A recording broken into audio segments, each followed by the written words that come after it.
A 6-year-old boy broke his mother piece by piece, and nothing in the galaxy could stop it. This is the tale of the galaxy's most terrifying Sith Emperor. In the year 5000 BBY, on the desolate world of Medriaas, something was born that should never have existed. A boy whose very presence poisoned the air around him. A child the Force tried to reject but failed. The planet sat deep within Sith-controlled space. It was ruled by a Dark Lord named Dramath, who believed himself untouchable. He made a mistake. One night, he forced himself on a local peasant woman and left her behind. Months later, she gave birth to something she couldn't understand. His name was Tenebrae. From the moment he drew breath, things went quiet. Animals panicked in his presence. Other children cried when he stared at them. Even his mother felt an instinctive terror each time he opened his eyes. By age 6, other children were learning to read. Tenebrae was already learning how to kill. His Force abilities didn't develop slowly. They erupted wild, destructive, and cold. The dark side didn't lure him in. It obeyed him. When Tenebrae's stepfather found out the boy was not his, he snapped. He beat the mother without restraint, furious at the betrayal. That was his final mistake. Tenebrae didn't yell, didn't flinch. He simply looked at the man, and with a thought, snapped his spine like dry timber. The man collapsed in the kitchen, dead before he hit the ground. But death wasn't enough for the boy. It never was. Tenebrae blamed his mother for hiding the truth, and he made her suffer for it. Not in anger, not in confusion. He took his time. He tortured her slowly over weeks, learning how pain worked, feeding on it. When she finally died, he felt nothing but peace. The house stayed quiet after that. But the silence didn't last. By age 7, he had turned his gaze outward to the neighboring villages. He didn't hide his power. He didn't ask for loyalty. He demanded it. Submit or die. That was the only choice. Those who knelt were spared. Those who resisted were turned into examples. Tenebrae would drag them into public squares and break them piece by piece in front of their families. Their screams echoed across the countryside. And the boy stood still, eyes closed, feeding on every second. He didn't care who it was. Men, women, children. Pain was pain. And pain made him stronger. His following grew as fear spread. Some joined him because they were terrified. Others because they wanted to serve something more powerful than death. By the time he turned 10, thousands had submitted. Villages fell without a fight. His army didn't wear uniforms. It wore fear. He moved from region to region, no tactics, no mercy. His message never changed. Kneel or burn. And most did. By his 10th birthday, Tenebrae controlled the northern half of Medriaas. Rival Sith Lords took notice, but none dared challenge him. Not yet. He was no longer a child. No longer just a boy with power. He was something worse. Something ancient. Something the Force couldn't explain. And this was only the beginning. They feared him, but they didn't understand him. Most thought Tenebrae was just a monster, a cruel child with unnatural power. But they were wrong. He wasn't just feeding on fear. He was studying it. When his mother screamed, he didn't flinch. He listened. He wanted to know what broke her voice, what twisted her face, what silenced her spirit.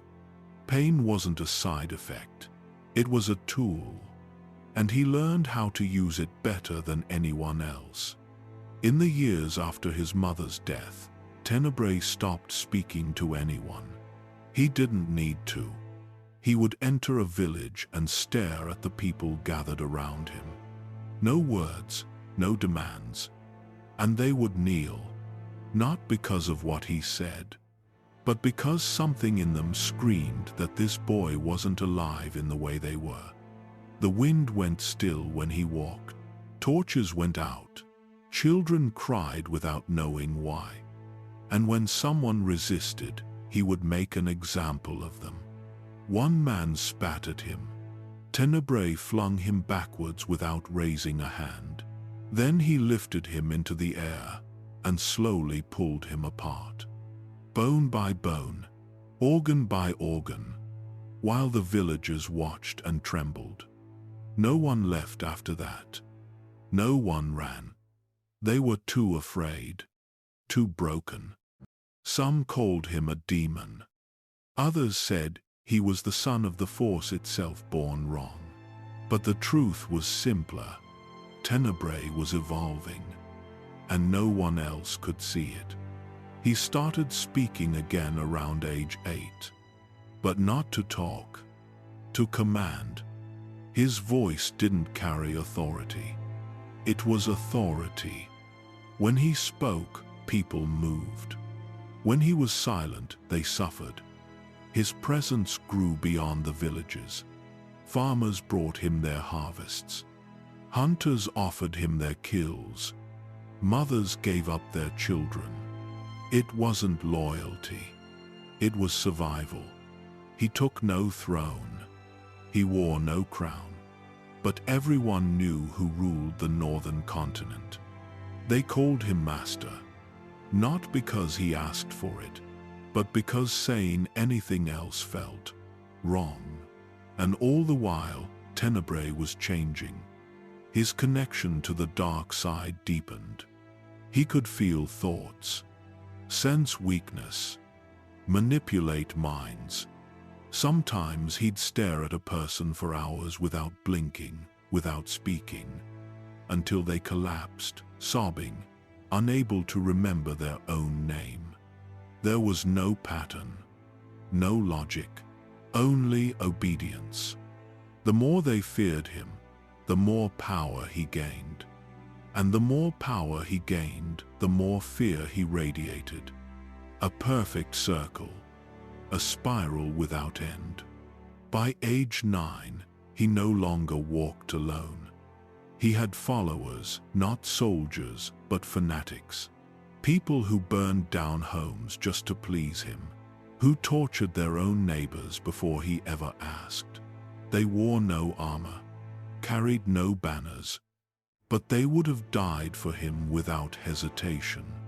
And he would have let them, without hesitation. His orders became ritual. His silence became sacred. His punishments, unforgettable. The planet had no king, no law, no peace. It had Tenebrae, and he had no equal.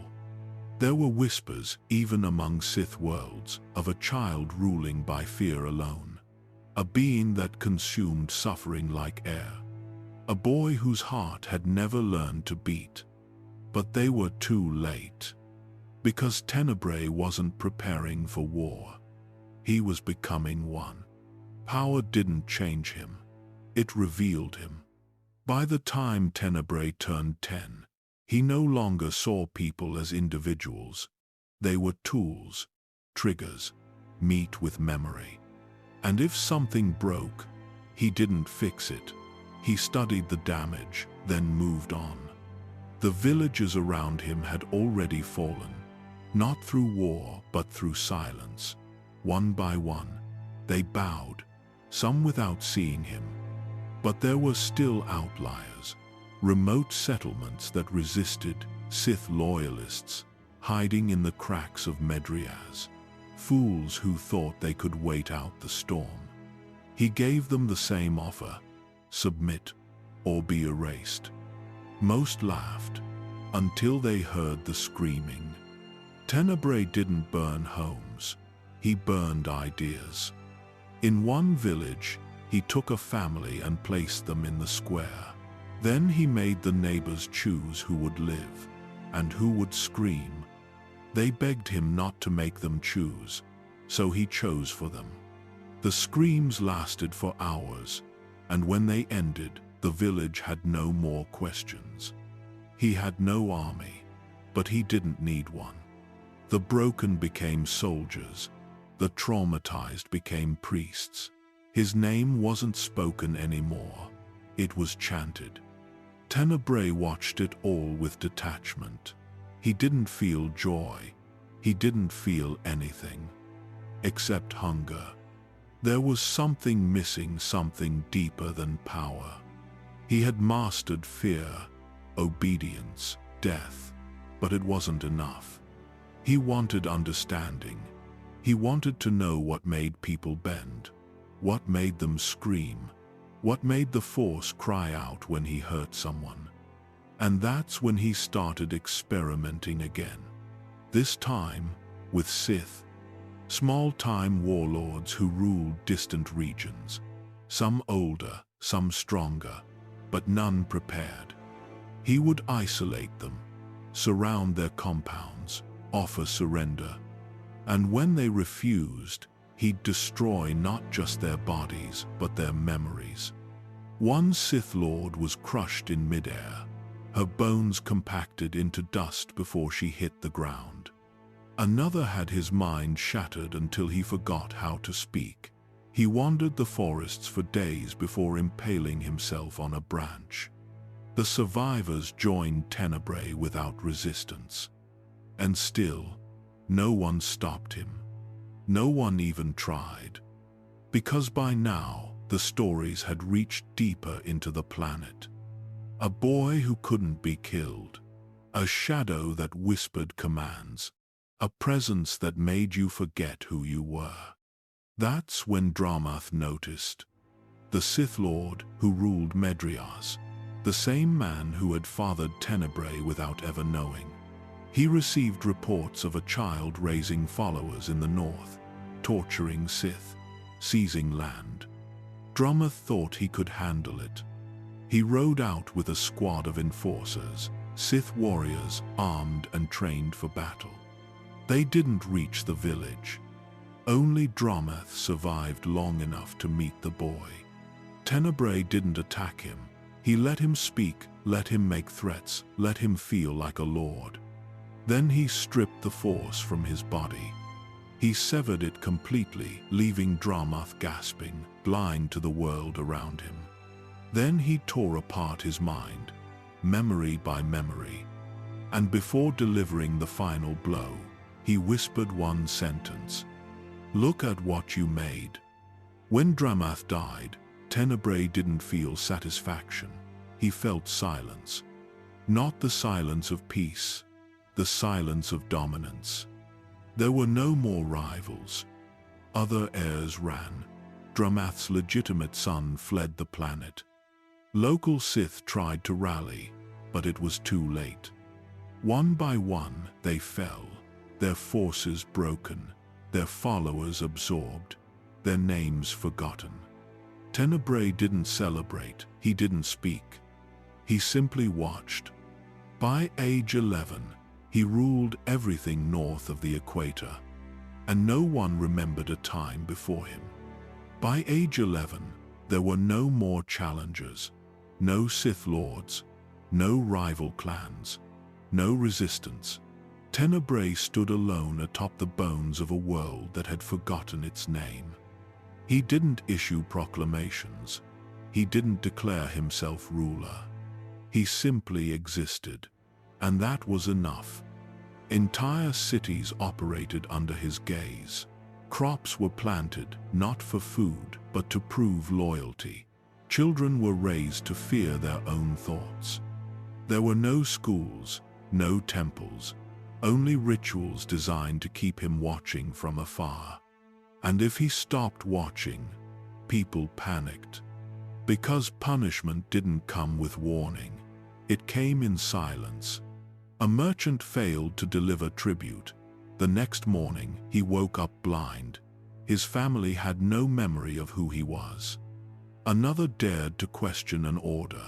His mouth sealed shut not physically, but through the Force. He couldn't even scream. Tenebrae was everywhere, but he was never seen. He became myth while still breathing. Some whispered that he had transcended mortality, that he no longer needed to eat or sleep or feel. And the truth wasn't far off. He meditated for days without food or water, his body unmoving, heart slowed. He spoke to no one, not even his followers. The Force around him was warped, dark energy flowed through the ground like veins. Animals stopped reproducing, plants refused to grow. And the people, they prayed, not to the stars, not to the Sith. To him, they didn't understand what he was, only that obeying him was survival. By 12, he had rebuilt the ruins of his childhood home, not as a house, but as a monument. Black stone, no windows, no doors, just a structure that pulsed with cold. No one entered, no one was allowed to look directly at it.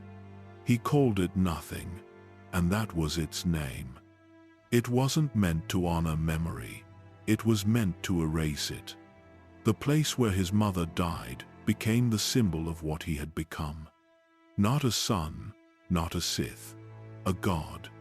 He renamed Medriaas, Nathema, a word with no origin, no meaning, a place where meaning itself had died. His people accepted the change without protest. Names were changed, records erased. The history of the world began again, and this time it began with him.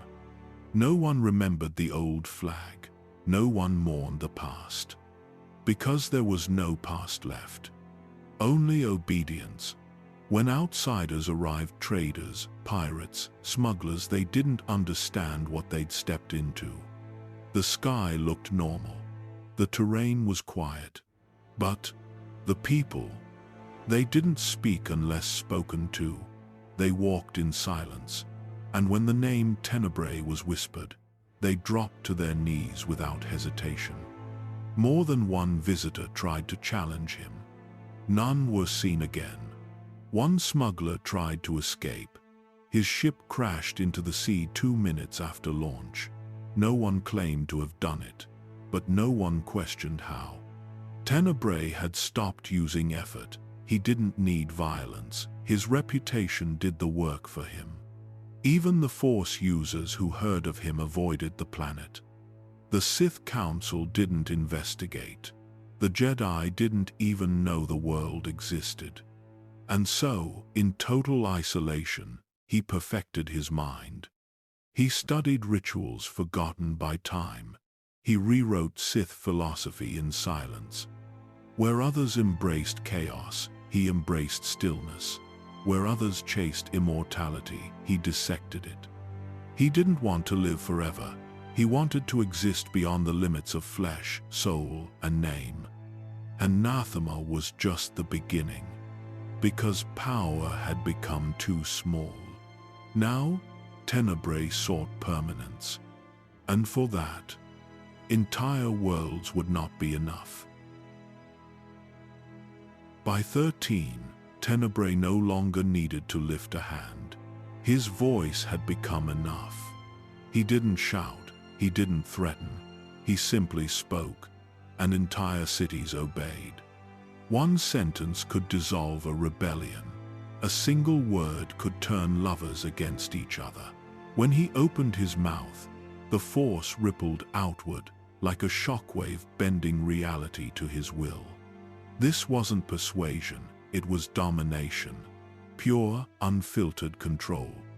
He no longer killed to inspire fear. He killed to silence memory. One governor refused to send tribute. Tenebrae had him dragged into the street and made him kneel. The boy leaned forward and whispered into the man's ear. 3 words, quiet, calm. The man screamed until his vocal cords tore. Then he clawed out his own eyes, then his own tongue. And then he died smiling. The village said nothing. They burned his body, erased his name from the records, and doubled their tribute the next day. No one asked what the 3 words were. No one wanted to know. Tenebrae's voice didn't just command, it corrupted. His followers, the ones closest to him, began to show signs of decay. Not on the outside, on the inside. Memories vanished. Families forgotten. Laughter disappeared from the streets, and no one noticed, or if they did, they didn't speak of it. Entire regions of Medriaas became quiet, obedient, empty of identity. Their leaders couldn't remember their own birth dates. Their children stopped asking questions. Even the Force grew faint, as if reluctant to be near the things they were becoming. He called this peace, not because it was, but because no one could say otherwise. There were no titles, no flags, no councils, no prayers. Only him, and the sound of his voice. By 15, Tenebrae didn't need envoys or messages. His orders were heard by those who'd never met him. Through the Force, through dreams, through thoughts not their own. A farmer woke in the night and walked to his barn. He drowned his livestock in a well and went back to sleep. He couldn't explain why. A priest shattered his own altar, claimed the boy's name came to him in a vision of flame. A woman in a distant fishing village stood still for 2 days, staring at the ocean. When her family tried to move her, she opened her mouth and Tenebrae's voice came out. She said, "He is listening." Then she died. He had never been there. And still, the people obeyed. Entire provinces shifted without resistance. Culture faded, color drained from murals, tapestries, even the way people dressed. Everything became black, white, or gray. Not because of law, but because of influence. They were becoming reflections of him. Hollow, controlled, silent. Those who felt the shift tried to speak out. Elders, teachers, healers, even some Force sensitives. They disappeared. No bodies, no evidence, just absence. And no one asked what happened. Because by then, fear had evolved into something worse. Worship. The people of Medriaas no longer feared punishment. They feared disappointing him. Even the weather seemed to change. Rain stopped falling in regular seasons. Crops withered outside his territory, while fields inside his domain flourished unnaturally. One town swore they saw lightning strike the same tree for 7 nights in a row until they tore the tree down and offered it to him as tribute. He never acknowledged it, but the storm stopped. His silence was reward enough. Tenebrae had become more than a ruler. He was a presence, a will, a voice that rewrote the thoughts of an entire world. And the galaxy hadn't even noticed. Not yet. It didn't happen all at once. Medriaas didn't fall in a single battle. It was erased in pieces. The first to go were the names. Villages changed their titles. Roads lost their markings. Rivers that had flowed for centuries were called nothing. No one was told to forget. They simply did. People forgot their ancestors, forgot their holidays, forgot what came before the boy. No decree was issued, no monument raised. And yet, by the time Tenebrae was 16, the entire Northern Hemisphere remembered only one thing: him. The children of that era grew up in a world without stories. They learned only obedience. They didn't ask where Tenebrae had come from. They didn't wonder if he could die. They accepted him as something that had always been there. The Force was still present on the planet, but different. Warped, quiet, not gone, but unwilling, as if it, too, was waiting. Waiting for someone to notice. But no one did. In the central cities, there were festivals once, music, art, families celebrating the end of seasons, the arrival of new ones. All of it faded, slowly, softly, until even the memory of color seemed blasphemous. In its place came silence. Even speech became simpler, fewer words, shorter sentences. People learned to speak only when needed, and only to repeat what had already been said. Thoughts became echoes. No resistance remained. There was no one left to resist. Tenebrae had done what no Sith before him had achieved, not just conquest but reconstruction, from the inside out. The will of the population wasn't broken, it was rewritten. They still ate, still slept, still built homes. But they no longer hoped. No one dreamed of leaving. No one dreamed at all. They lived as if the past had been burned out of the stars. Even the animals behaved differently. Herds no longer migrated. Birds stopped flying in flocks. The forests around the capital grew still. Trees stood too straight. Leaves never withered. It wasn't natural, but it wasn't questioned. Those who tried to leave Medriaas found themselves changed, as if the world had written its name inside their bones. Some collapsed with seizures as soon as they stepped onto foreign soil. Others forgot how to speak. A few simply vanished, not in transit, but in memory. Their families couldn't recall their faces. Their homes rearranged themselves to erase them. Whatever Tenebrae had become, he had laced it into the planet's identity. And then, one day, he spoke. One word. Nathema. No explanation. No meaning. He declared the old name dead, and no one mourned it. From that moment forward, Medriaas ceased to exist not by decree, but by submission. The name spread like a whisper through every city, every home, every record. Nathema, a world with no history, no culture, no past. Only one presence, the boy, and the voice that controlled it all. The people changed again. They began wearing the same robes, eating the same meals, sleeping at the same times, not from command, but from instinct, as if their individuality had been unspoken sin. Tenebrae observed it all without praise or judgment. He didn't encourage their worship. He didn't punish their failure. He simply watched. And still, he hungered. Because even this wasn't enough. The world bent to his will. The people served without question. His mind could reach across continents, twist emotion, erase identity. But he hadn't forgotten.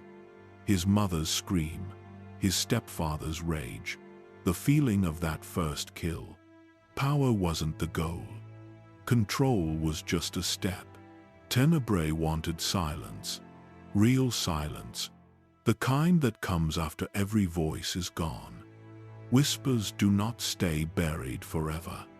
Even a world wrapped in silence can be heard by those who know how to listen. The Dark Lords of the Sith began to hear strange reports from the outer systems, a planet where the Force felt unnatural, a ruler with no face, a people who obeyed without hesitation. They dismissed it at first. Every century birthed a tyrant who claimed divinity. Most burned out quickly. Most were lies. But the whispers didn't fade. Caravans that passed near Nathema returned changed. Traders came back with blank stares and fragmented memories. They remembered delivering cargo, but not to whom. They remembered fear, but not danger. And always, they remembered the silence. Then came the dreams. Across Sith space, those attuned to the dark side began waking in panic, hearing a voice that was not theirs, speaking words they could not repeat. The voice was young, calm, terrifying, and the oldest among them recognized it. It was not the voice of the dark side calling. It was something deeper, older, as if the Force itself had been reshaped to echo a single will. The first to investigate never returned. Ships sent to Nathema vanished from sensors. Their pilots' final transmissions were filled with static and faintly a whisper beneath the noise. 3 words repeated over and over. No one ever translated them, no one dared. Finally, the rumors reached the ancient Sith Lord who ruled over all others. Marka Ragnos. At the height of his reign, he had seen empires rise and fall. He had crowned dark lords and destroyed them. He believed he understood every facet of power the dark side could create. Until he heard about the boy. A child who ruled an entire planet without armies, who consumed the loyalty of millions, who had turned a living world into a wound in the Force. Ragnos did not believe the reports, not entirely. But curiosity outweighed pride. He journeyed to Nathema himself. When his fleet emerged from hyperspace, his commanders felt the change immediately. The stars seemed dimmer here, the Force harder to touch. The air inside the ships heavy, as though the void itself pressed against them. Ragnos landed without ceremony. He did not announce his presence. He expected fear. He found none. The people bowed automatically, not to him, but to something else. Their eyes were vacant, their movements perfectly synchronized, like puppets following invisible strings. No guards approached him. No messengers spoke. And then, he felt it. A presence behind him, cold, patient, a darkness without turbulence. Tenebrae stood in silence, dressed in plain black robes, unarmed, unguarded. His expression was still, his eyes unreadable. The boy did not kneel, he did not speak.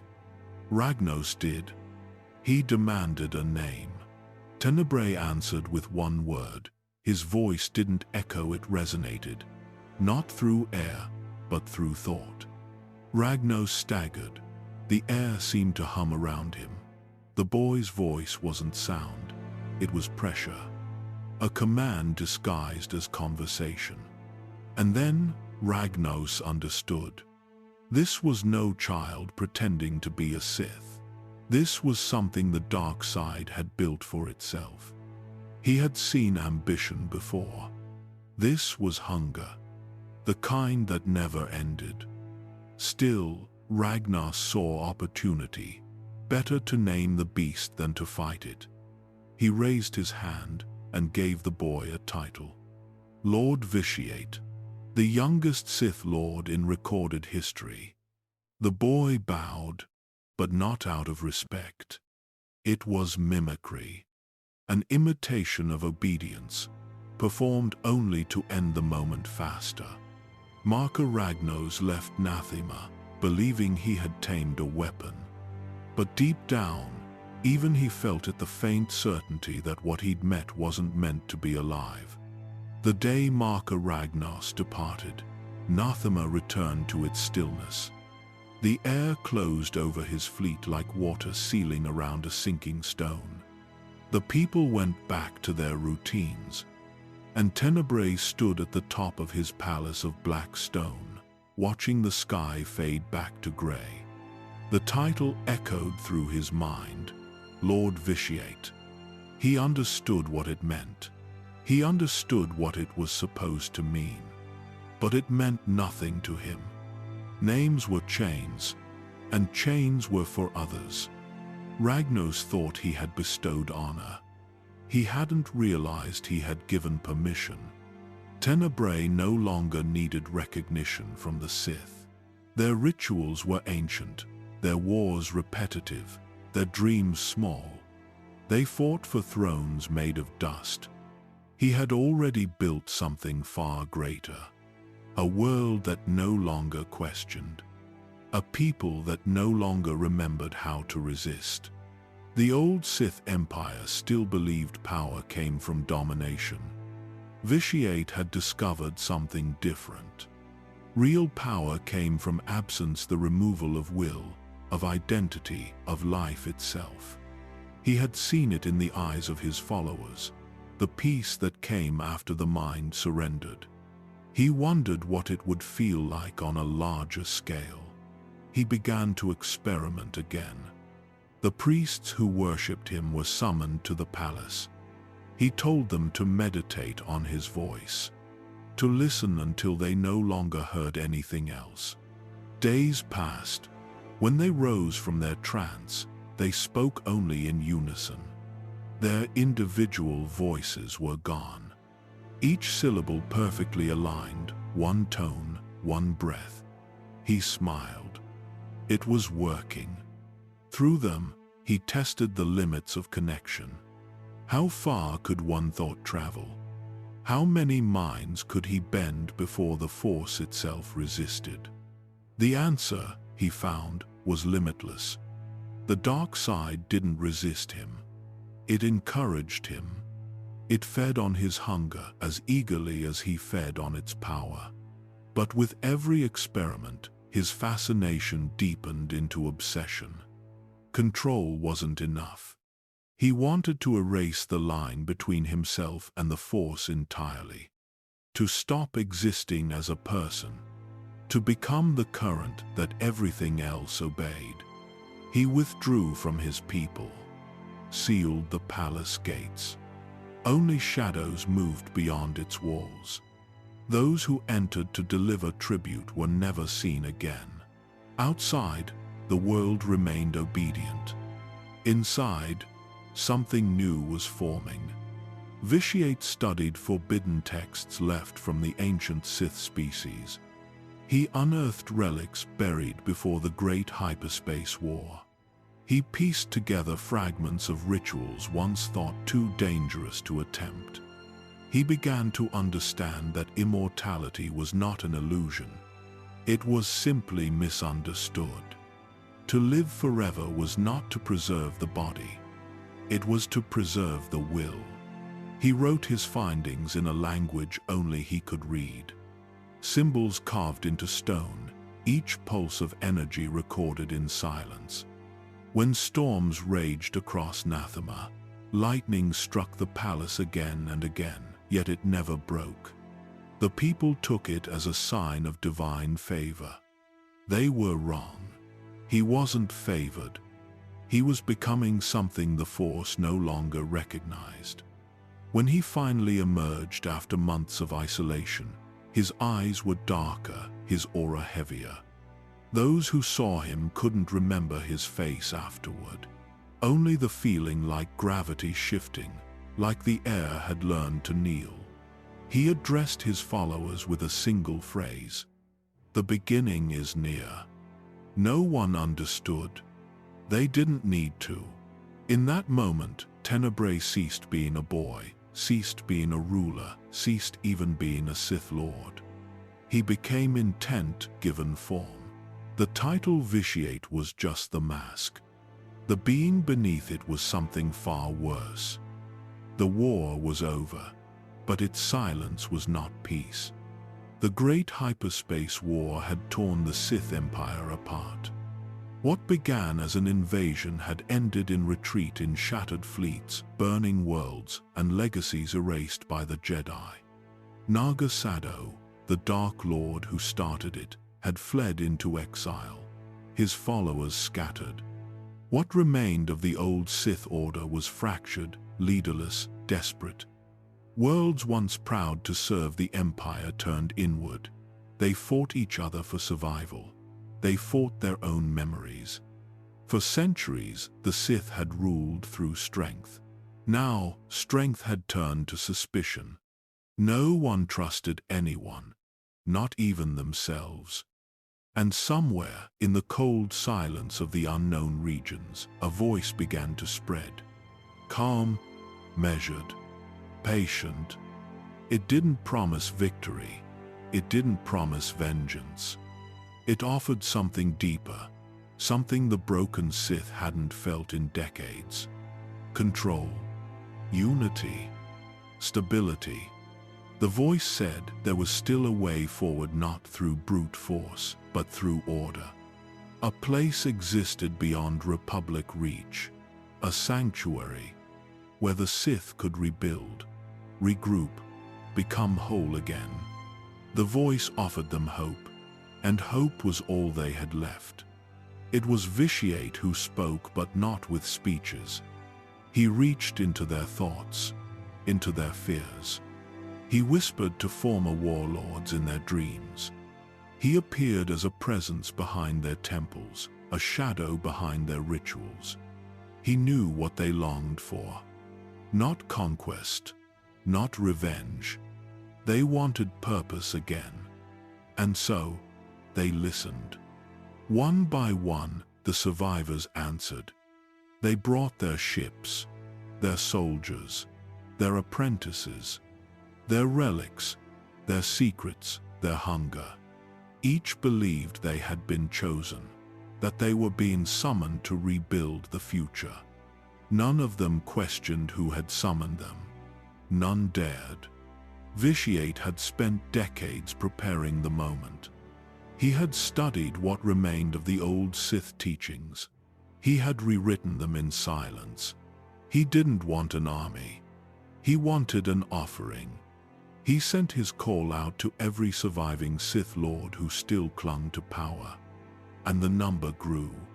10, 100, 1,000. More. By the end of the third month, over 8,000 Sith had pledged their arrival. They came in ships older than the war itself, in robes faded from exile, in armor still stained from battles they barely survived. And every one of them believed they were part of something historic. They landed on Nathema. The world greeted them with quiet skies, clean air, stillness. No defenses, no battalions, no formations, just silence. They walked into it willingly.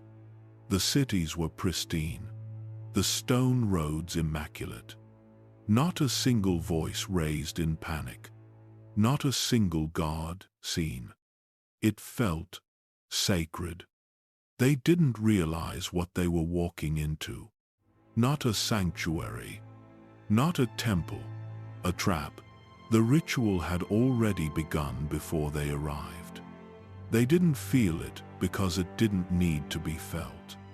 It was stitched into the ground, etched into the air, built into the soil. By the time the 8,000th Sith Lord stepped onto Nathema's surface, the world itself was sealed. There would be no escape, no rescue. Only the end. And Vitiate waited alone in the heart of the world. Not as a host, not as a leader, but as a hunger that had learned to speak. They came from every corner of the shattered Sith Empire. Each ship carried survivors, lords, apprentices, scholars, and soldiers, drawn by a promise they could not explain. Some followed out of loyalty to the old ways. Others came because the voice had called their true names. No one defied it. Across the void, Vitiate guided them through the Force. He showed them the coordinates in their dreams, whispered through meditations, burned them into holocrons. Each believed they were the first to receive his summons. Each believed the ritual waiting on Nathema would make them immortal. The great hyperspace war had left nothing untouched. The Republic had struck back with merciless precision, annihilating fleets, burning worlds, scattering Sith bloodlines. Even now, their remnants fought one another in desperation. Vitiate offered them salvation, a rebirth, a chance to cleanse the failures of the past. and become pure.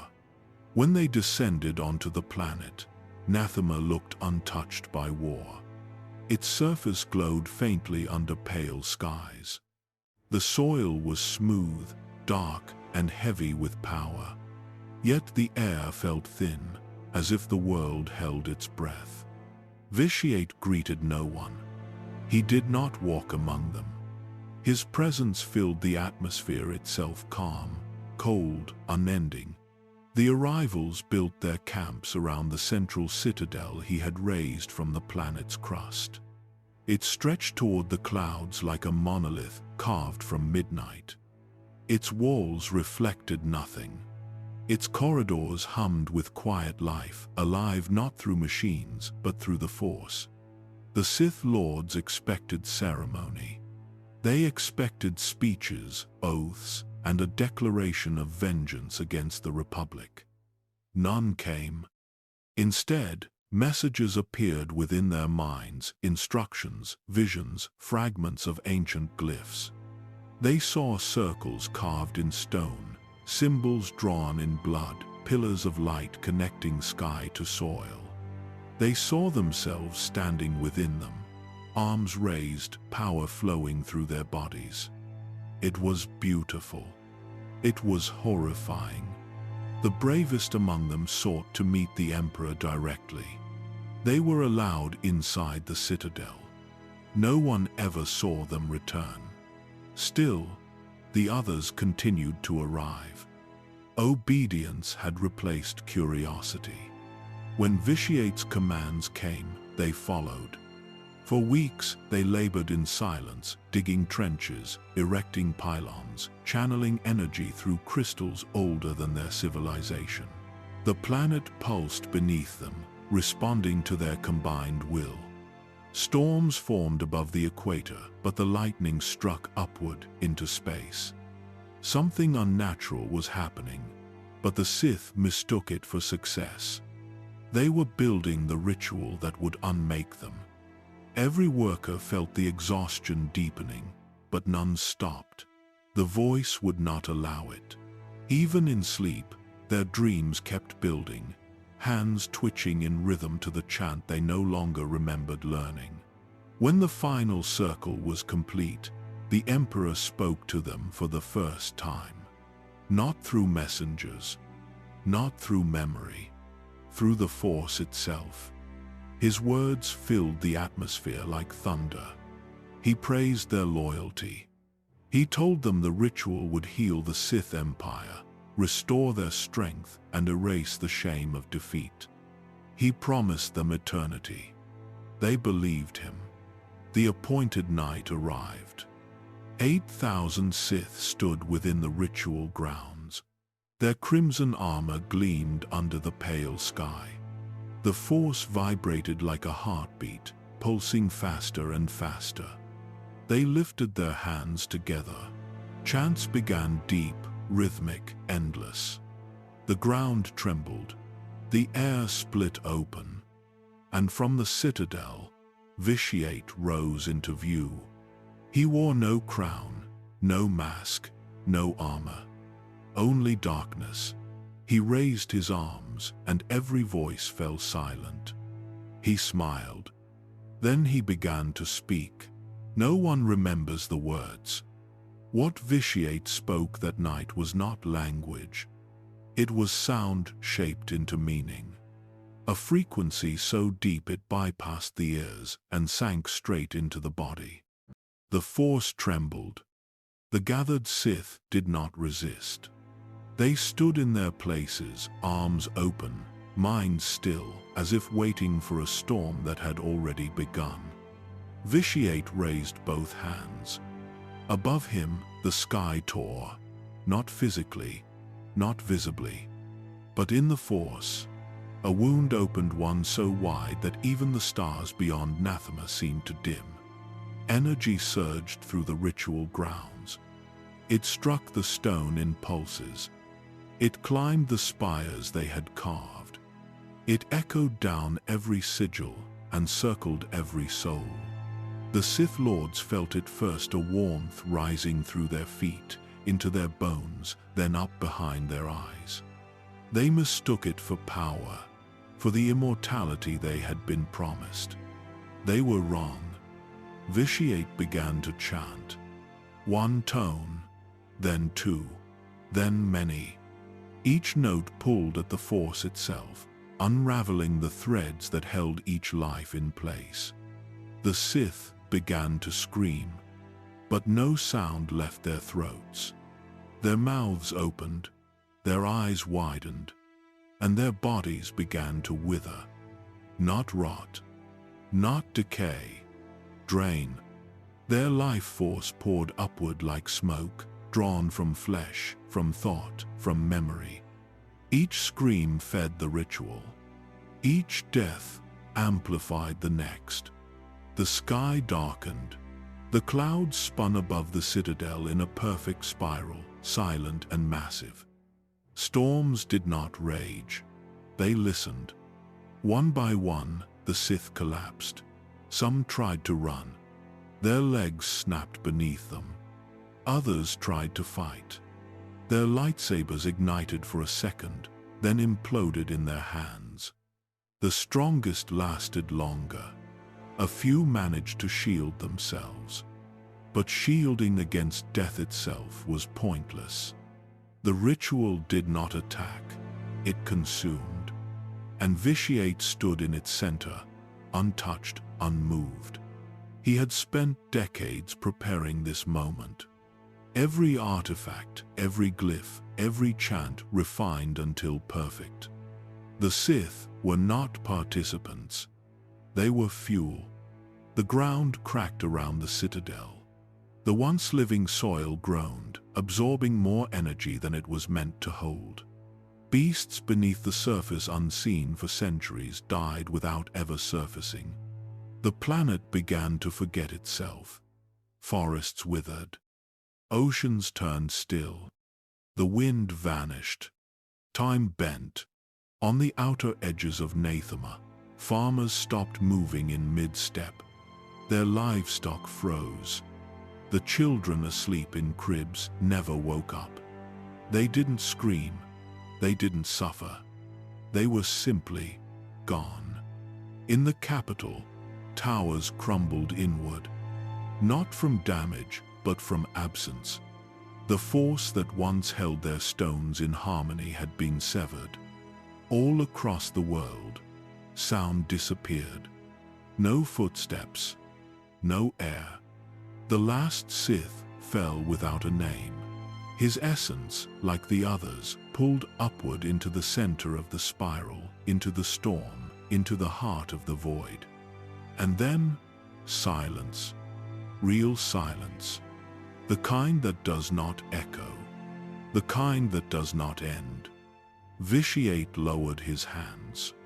The ritual was complete.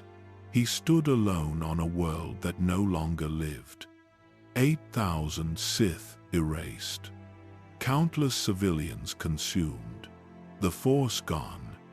Not hidden. Not clouded. Gone. Nothing moved. Nothing breathed.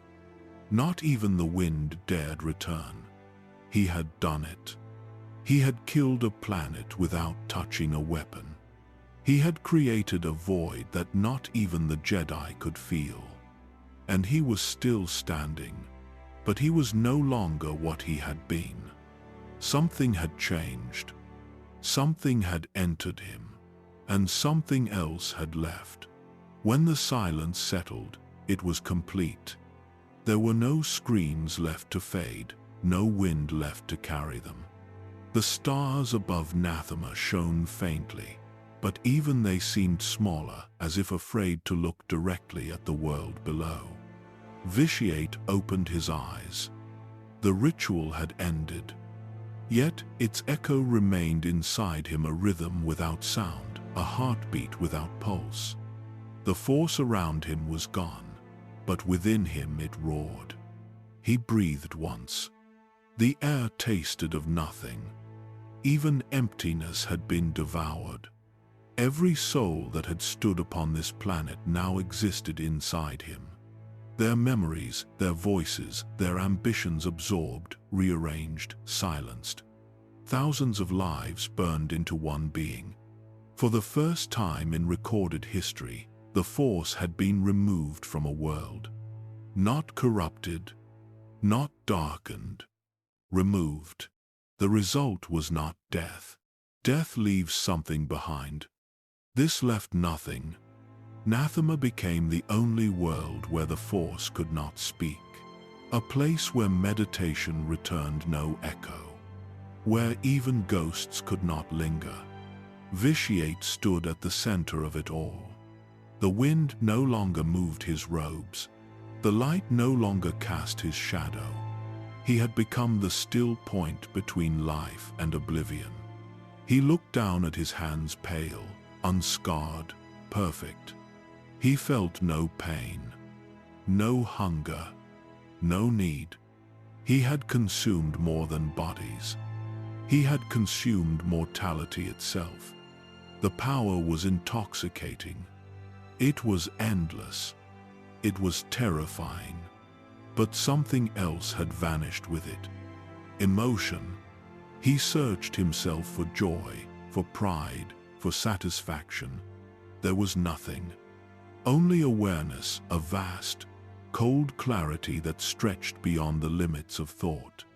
He had become what he once envied and feared. A god without feeling, a mind without warmth. He turned his gaze across the horizon. Cities lay hollow, their towers untouched but lifeless. Statues of Sith Lords still stood, but the eyes had crumbled away. The oceans reflected a perfect stillness, mirrors with no reflection. Even decay refused to come. He took a single step forward, and the world shuddered not from quake, but recognition. It knew its master. In the void that followed, he spoke for the first time since the ritual. His voice echoed inward, not outward. This world is mine. The sound did not travel through air. It traveled through memory, through the fragments of those he had consumed. Their consciousnesses flickered briefly, crying out inside him before fading again. Their resistance was meaningless. He was their tomb. He looked toward the sky and saw the faint outline of distant stars. To him, they seemed dim, weak, fragile. They still shone because they did not yet understand what he had done. He had proven that the Force could be broken. That creation itself could be rewritten. The Sith, who once sought immortality through relics and rituals, had never understood its true nature. Immortality was not survival. It was assimilation. To endure forever, everything else had to end. He descended the citadel steps in silence, each movement precise, deliberate. The ground beneath him felt weightless. He could hear his heartbeat, but it was no longer his alone. It was the pulse of 8,000 souls, beating in rhythm. When he reached the plains, he looked back once at the tower that had crowned his ascension. It stood untouched, defiant against the empty sky. But even that, he knew, would fade. There would be no memory left.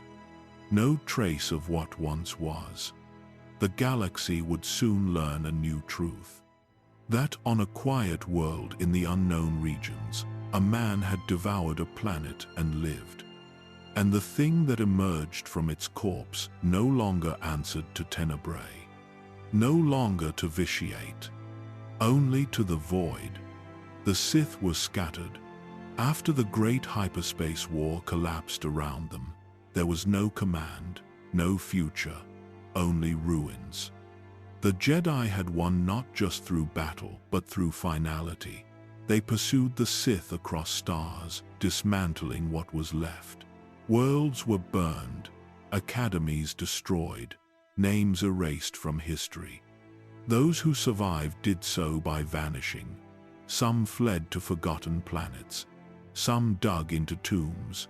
Others abandoned the Force altogether. The Sith did not rebuild, they hid. And for a time, they were quiet. Until the dreams returned. Whispers began to touch the minds of those who had once followed power, not as sound, but as feeling. A memory buried so deep it felt like instinct.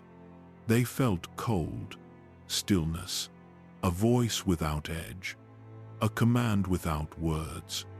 One by one, the fractured Sith survivors began to stir. Some were hermits, others criminals. Many believed themselves to be the last of their kind, but the voice brought them direction. A name re-emerged in their thoughts: Vitiate. For years, he had remained silent after the fall of Nathema. He watched from the dark corners of the galaxy as the war crumbled, as his people scattered, as the Force recoiled from what he had become. But now, the time had come. He did not send fleets. He sent influence. It spread slowly like fog through cracks. Sith, who had forgotten their purpose, began to remember, not through study, through submission. They felt pulled toward something, a presence that had no shape, no face, only inevitability. Some resisted. They didn't resist long. Even those strong in the Force found their minds turning against them. Their thoughts weren't theirs. Their decisions began to feel unfamiliar. And then, without fully knowing why, they began to travel. Through deep space, through ancient routes long thought lost. They followed the pull to a system none remembered, a world unmarked on maps. Dromund Kaas. The planet had no great legacy, no temples, no armies. It was jungle, thick, endless, covered in storm clouds that never cleared. But the moment the Sith set foot on its soil, they knew. This was where it would begin again. Not because it was sacred, because it was hidden. Vitiate did not greet them. He did not stand atop a throne or arrive in a ship. But they knew he was there. They felt it in the air heavy, like gravity was thicker. They felt it in their sleep dreams that were no longer dreams, but instructions. They felt it in the silence, in the way the jungle quieted when they gathered. He didn't ask them to kneel.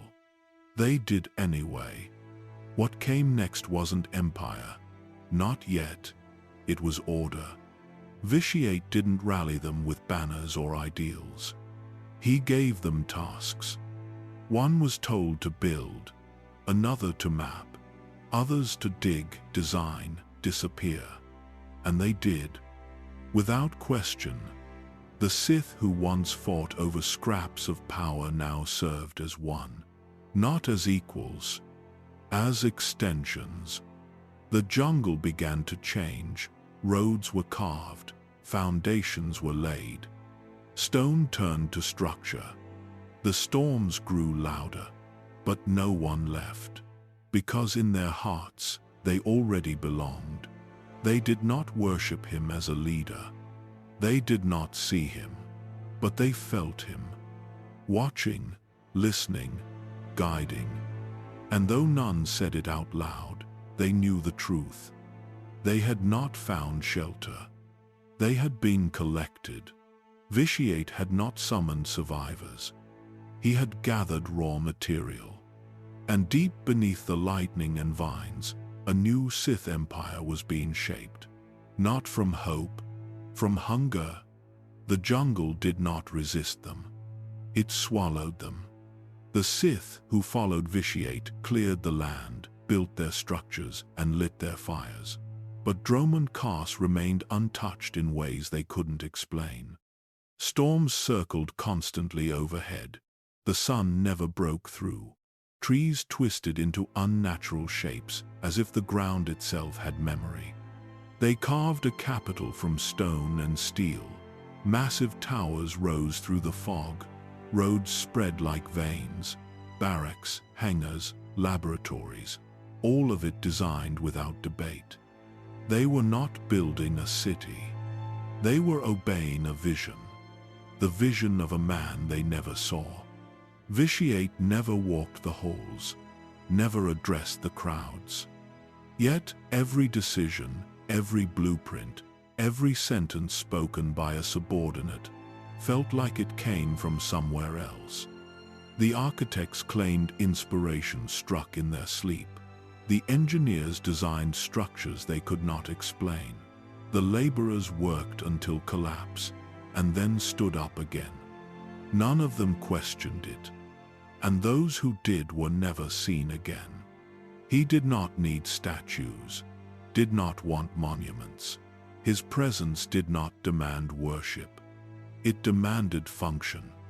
The people who lived in the new capital Kars city did not celebrate when it was finished.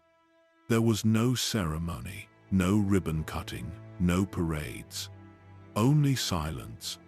The streets were lined with silent guards, the buildings lit with dim, blue light. The central citadel towered above it all, its sharp edges pointed like blades into the sky. No one entered without permission. No one knew who lived inside, but they all knew who watched from within. There were stories, always in whispers. Some said Vitiate had installed himself into the machinery, that the lightning storms above were his thoughts made real. Others said he had no body anymore, that he had become the air, the systems, the shadows. Most didn't speak of him at all, because every time someone did, something strange would happen.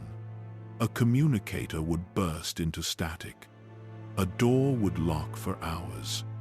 A mind would go blank mid-sentence, and they'd learn to stop talking. Soon, Dromund Kaas became more than a capital.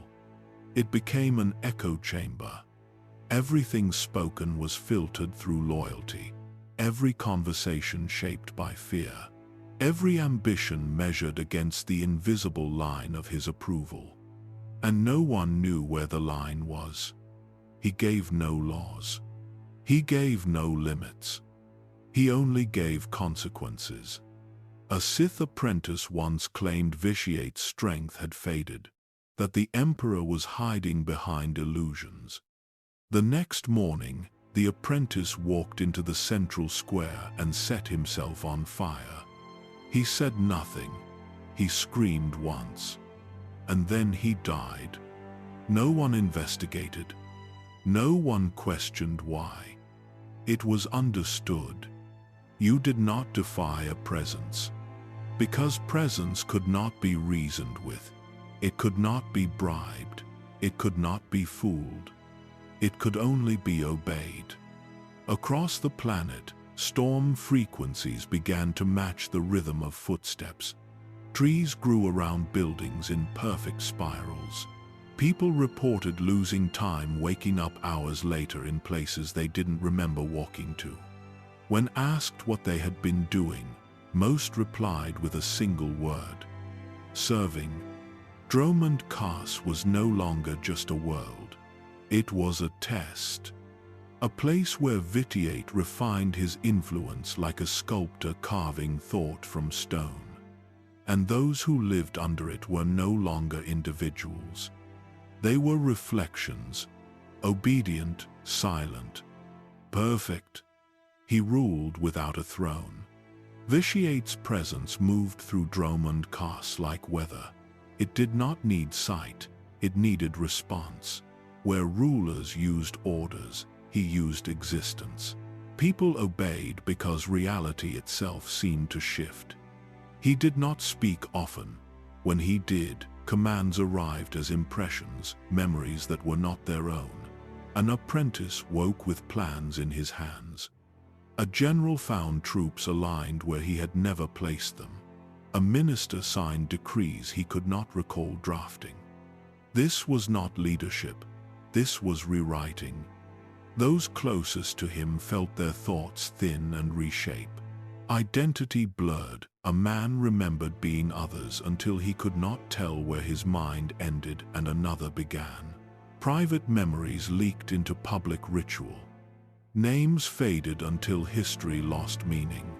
Disobedience ended in a way that made fear obsolete. People did not dread punishment, they dreaded becoming instruments. To resist risked losing the boundary of self. A craftsman who swore not to build a device woke in the night and labored until dawn. He could not remember his promise. Vitiate rarely punished with spectacle, he corrected. Correction removed parts of a person until the remainder fit the need. A commander who doubted strategy woke without memory of doubt. A scholar who argued for mercy could no longer recall the argument. They kept function, not thought. The effect spread. Family ties thinned. Lovers grew indifferent to names that once mattered. Children grew with memories stolen from ancestors they never met. The planet became a chorus of borrowed lives. That chorus served a purpose. Collective memory fed networks of influence that reached beyond Drome and Kaz. His will threaded through trade routes, through holocrons, through ships. Crews arrived with orders they had not received. Records recited things their keepers had not stored. His thought traveled through objects. The Sith stopped asking who they served. The question lost meaning. Service became the whole of identity. The more they gave, the more useful they became. Decisions turned unanimous because dissent had been smoothed away. Efficiency replaced debate. Function replaced choice. Sometimes a fragment resisted. A woman stumbled on a memory and, for a breath, felt the scar of being someone else. The pain was sharp. Most swallowed it. A few fled into storms and lightning struck them down. Others wandered into the jungle and were not seen again. Vitiate's closest servants were least human. He paired them until only purpose remained. They performed rituals with perfect grace. Voices aligned in one breath. They spoke for him, but they were amplifiers. Their faces showed no joy, no anger, no grief, only emptiness that kept order. The Force, which once answered to living will, bent toward this new method.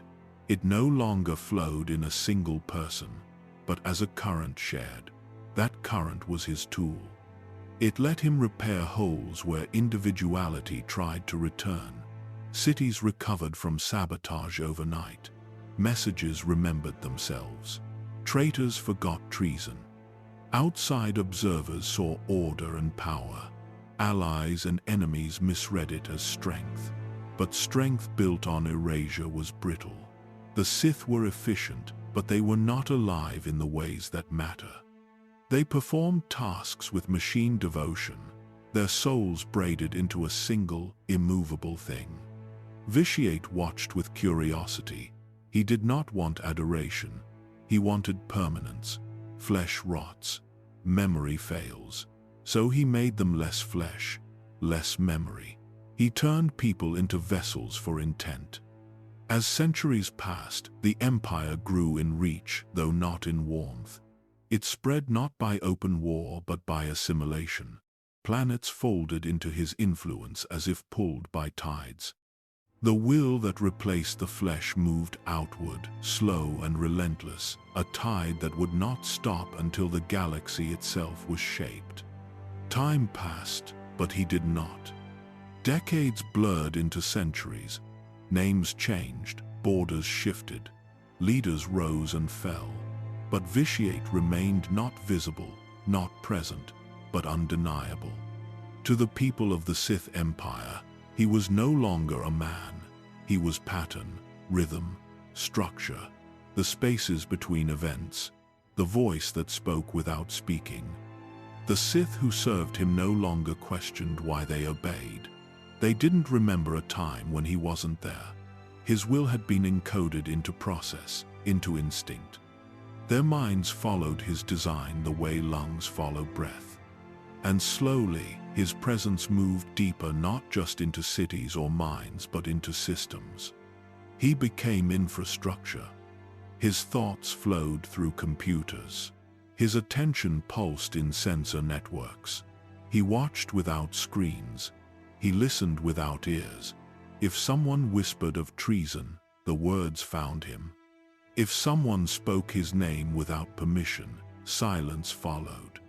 Even the storms above Dromund Kaas began to move in rhythm with his attention. Lightning struck closer when his mind was near. Thunder rolled through metal towers when his influence stirred. His followers built more than palaces. They built conduits, structures that received thought, obelisks that hummed with ambient energy, stations that repeated signals no one could understand, but everyone obeyed. Some believed he had ascended beyond the physical, that his old body was gone, replaced by pure will. Others said he still walked somewhere deep beneath the citadel, hooked to machines, dreaming for centuries. The truth didn't matter, because no one dared go looking. He did not speak of the past. He did not explain Nathema. He did not remind them of what he had done. He didn't need to. The emptiness of that world still echoed through the Force, a silent wound that Jedi could sense from half a galaxy away. That silence was the proof. The Jedi searched for him. But every lead unraveled. Every clue went cold. Even their visions, once filled with clarity, grew hazy when they reached toward the unknown regions. Because Vitiate had become what the Force itself could no longer track. He didn't hide behind shadows. He became one. At first, the Sith adapted to this new way of ruling. They learned to treat orders as prophecy, to move in harmony with decisions already made. But over time, adaptation gave way to surrender. He didn't demand loyalty, he erased the need for it. There were no rebellions, no coups, no succession disputes, because there was no throne to seize, no figure to kill, no weakness to exploit. He was not a target, he was the system. And the more integrated he became, the more the galaxy forgot he was there. His empire flourished in the shadows. It gathered power, rebuilt fleets, colonized forgotten systems, all while the Republic believed the Sith had been wiped out centuries ago. But Vitiate wasn't preparing for war. He was waiting. He had seen what war led to: collapse, resistance, chaos. He wanted none of it. He wanted a solution, something final. And that required patience. He had already erased a world. Now he wanted to erase the conditions that allowed resistance to exist, not through fear, through inevitability. To the galaxy, he would appear when the moment was right. And when he did, it wouldn't be as a ruler returning from exile.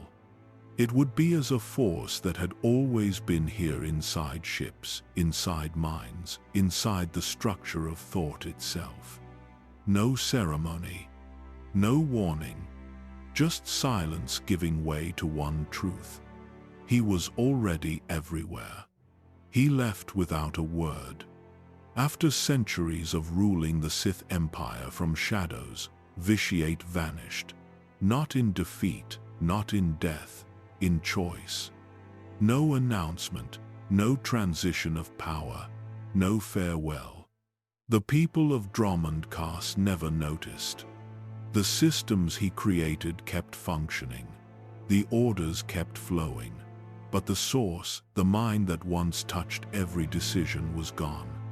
And somewhere far beyond the known galaxy, in a part of space that had no name, he began again. He took no armies with him, only his will, only his hunger. The Sith Empire had been a weapon, a shell, a means of sharpening control, but it had limits, limits defined by its history, its rituals, its hate. He wanted something cleaner, so he created it. Zakuul, a world untouched by the Jedi-Sith conflict, far from the Republic, beyond the gaze of galactic memory. It had no scars, No wars, only potential. And into that quiet soil, he planted a seed, not of power, not of tyranny, but of serenity. He called himself Valkorion. The name carried no past, no legacy, only presence. He did not arrive as a conqueror. He emerged as a savior, calm, measured, surrounded by light. A ruler promising peace to a people who never learned to fear it. And they welcomed him. They built his throne in reverence, not out of fear, but admiration.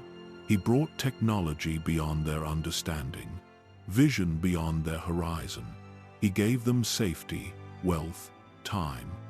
In return, they gave him everything. Their loyalty, their silence, their worship.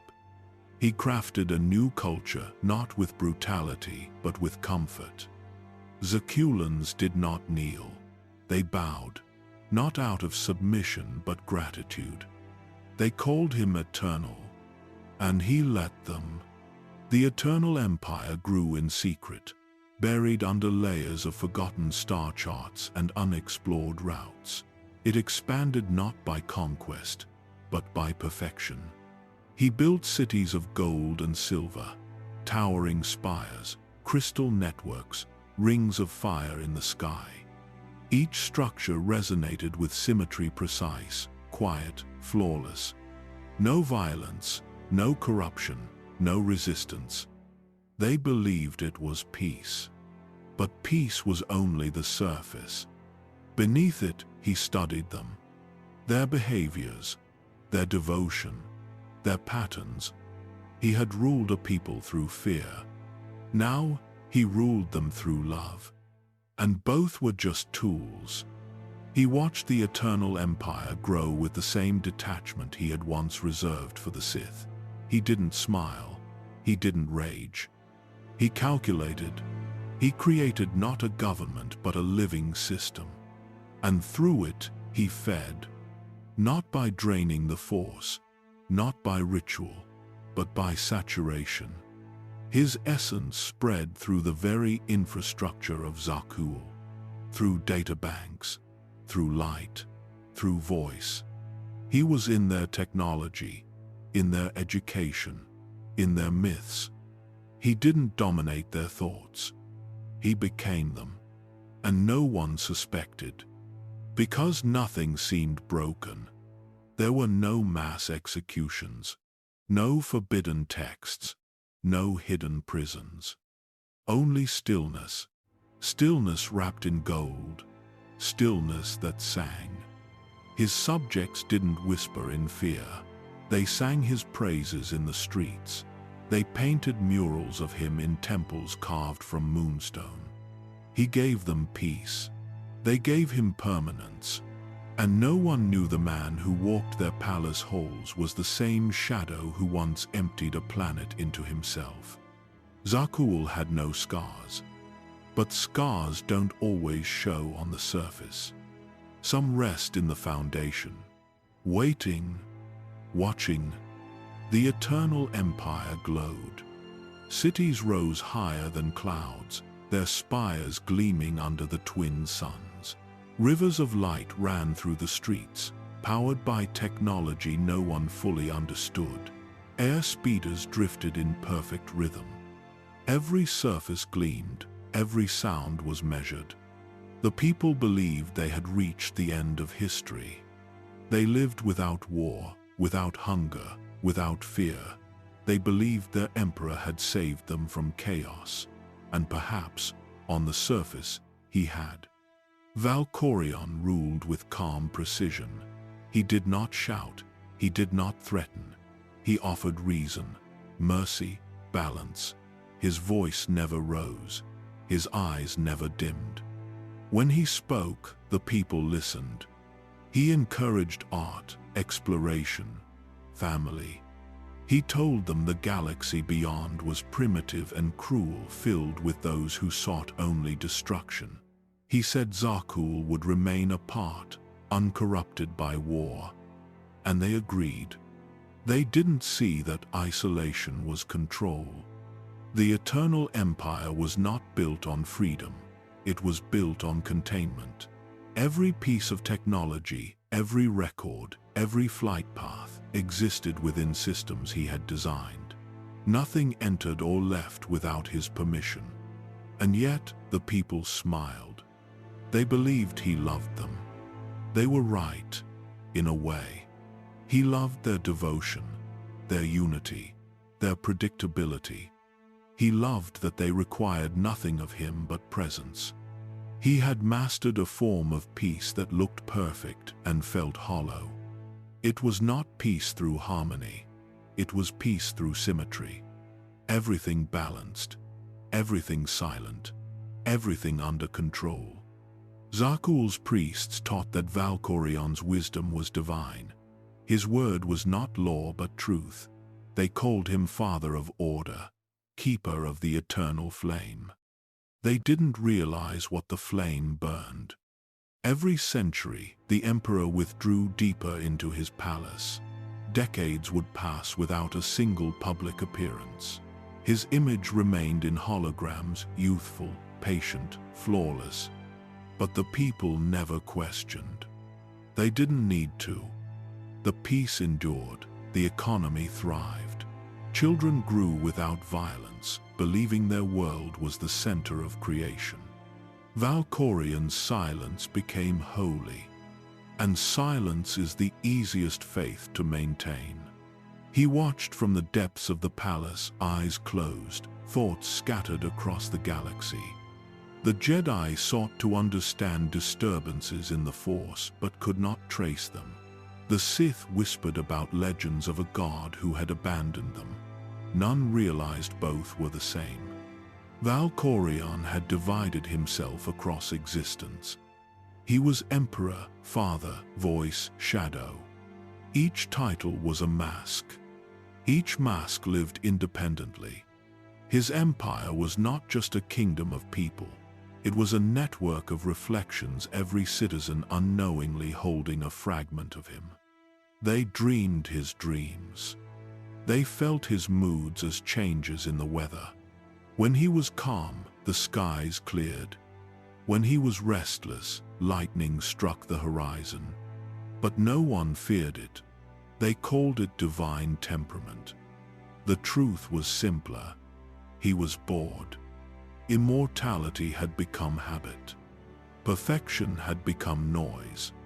He could build empires forever, and still the void inside would not change. So he began experimenting again, not with armies, but with lives. He chose families, watched them rise and fall, intervened when needed, disappeared when not. Sometimes he appeared as a wanderer, other times as a benefactor.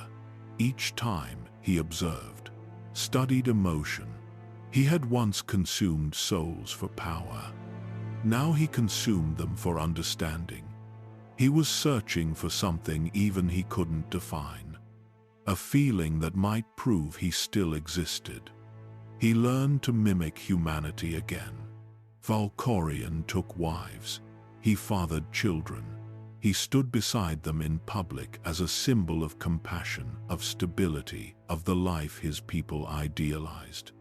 To them, the royal family represented balance, proof that even the Eternal Emperor believed in home, in legacy, in love. But behind the palace walls, that illusion broke. He didn't love them. He studied them. Each wife had been chosen for a reason. Each child for a purpose. Bloodlines, temperaments, midichlorian traces, all carefully selected. They were variables in an experiment he could not explain even to himself. He observed them the way a scientist observes flame, detached, curious. Watching how love forms, how jealousy poisons, how hope persists even when denied. His children grew under his silent rule. Arkan, Thexan, Valen. Each carried pieces of him, fragments of strength, intellect, and something darker that none could name. They adored him, and they feared him. When Valkorion entered a room, The air changed, words slowed, thoughts bent. His children's laughter stopped mid-breath. He never raised his voice. He never struck them. He didn't need to. Disappointment from him felt like gravity crushing, invisible, absolute. Vaylin was different from the others. From childhood, her connection to the Force burned brighter, wilder. She lifted objects without thought, bent steel as easily as clay. Valkorion watched her closely. Power that raw was dangerous, unpredictable. It reminded him of what he once was of the boy on Medriaas, who snapped a man's spine without moving. He told her she was special, and then he locked her away. Deep beneath the palace, in a place of still air and blinding light, he sealed her from herself. He said it was for her safety. But he was testing something deeper. Could the Force itself be taught to obey as completely as people did? Years passed. Thexan became noble and calm, the reflection of his father's measured tone. Arcan grew restless, proud, hungry for acknowledgement. Their sibling bond was strong, their loyalty absolute, until the Emperor began whispering different truths to each of them. To Thexan, your brother's pride will destroy him. To Arcan, your brother thinks you are weak. He did not need warships to create conflict. He only needed words. The seeds of rivalry grew quietly, unnoticed by the world. Arcan's bitterness deepened with every mission, every praise Thexan received, and Valkorion watched patient, detached, fascinated. When the brothers finally clashed, the palace trembled. Their battle echoed through the Force like thunder across a calm sea. Thexan died by his brother's blade. Arcan fell to his knees, broken by grief and rage. And in that grief, Valkorion saw his reflection, the endless hunger that comes from losing what should never have been lost. He did not comfort him. He offered purpose. He told Arcan that destiny had chosen him, and Arcan believed it. The son became the weapon. The father became the voice that guided him. And the Empire moved forward, unaware that the tragedy within the royal family was not an accident. It was design. Through their pain, Valkorion learned what he needed: how to fracture the Force through emotion, how to mold identity by suffering. He called it destiny, but it was only replication, a shadow of what he had already done on Nathema, repeated through blood instead of planets. And as his children fell into ruin, he didn't mourn. He only listened. To the echoes, to the patterns, to the growing certainty that no matter what form he took, father, God, Emperor, he could not feel the one thing that had escaped him for 1,000 years: peace. Centuries passed, but the eternal empire never changed. Wars began and ended beyond its borders, yet Zakal remained untouched. Its citizens still praised Valkorion's wisdom, still believed in peace. Even as time forgot his origin, his voice echoed through generations, clear as the day it was first heard. Because the Emperor no longer lived as a man, he lived as many. Valkorion's consciousness had divided across layers of existence. Fragments of his will nested inside the eternal fleet, in droids that never aged, in archives that updated themselves, in dreams that guided loyalists, born centuries apart. Each piece knew its task. Each served the same purpose: preservation. He had built an empire that could never truly end, because it no longer depended on him. It depended on his design. When his physical body faltered, he abandoned it without pause. He had done so before, in other ages, other names. To shed flesh was no longer death, it was maintenance. He flowed into other vessels, empty minds, digital networks. residual energy in the Force. He became recursion. The galaxy around him forgot the name Vitiate. Even the Sith who once served him believed him gone. They fought new wars, raised new banners, unaware their former master still pulsed quietly in the dark. From Zakuul's throne, Valkorion watched empires rise, decay, and return.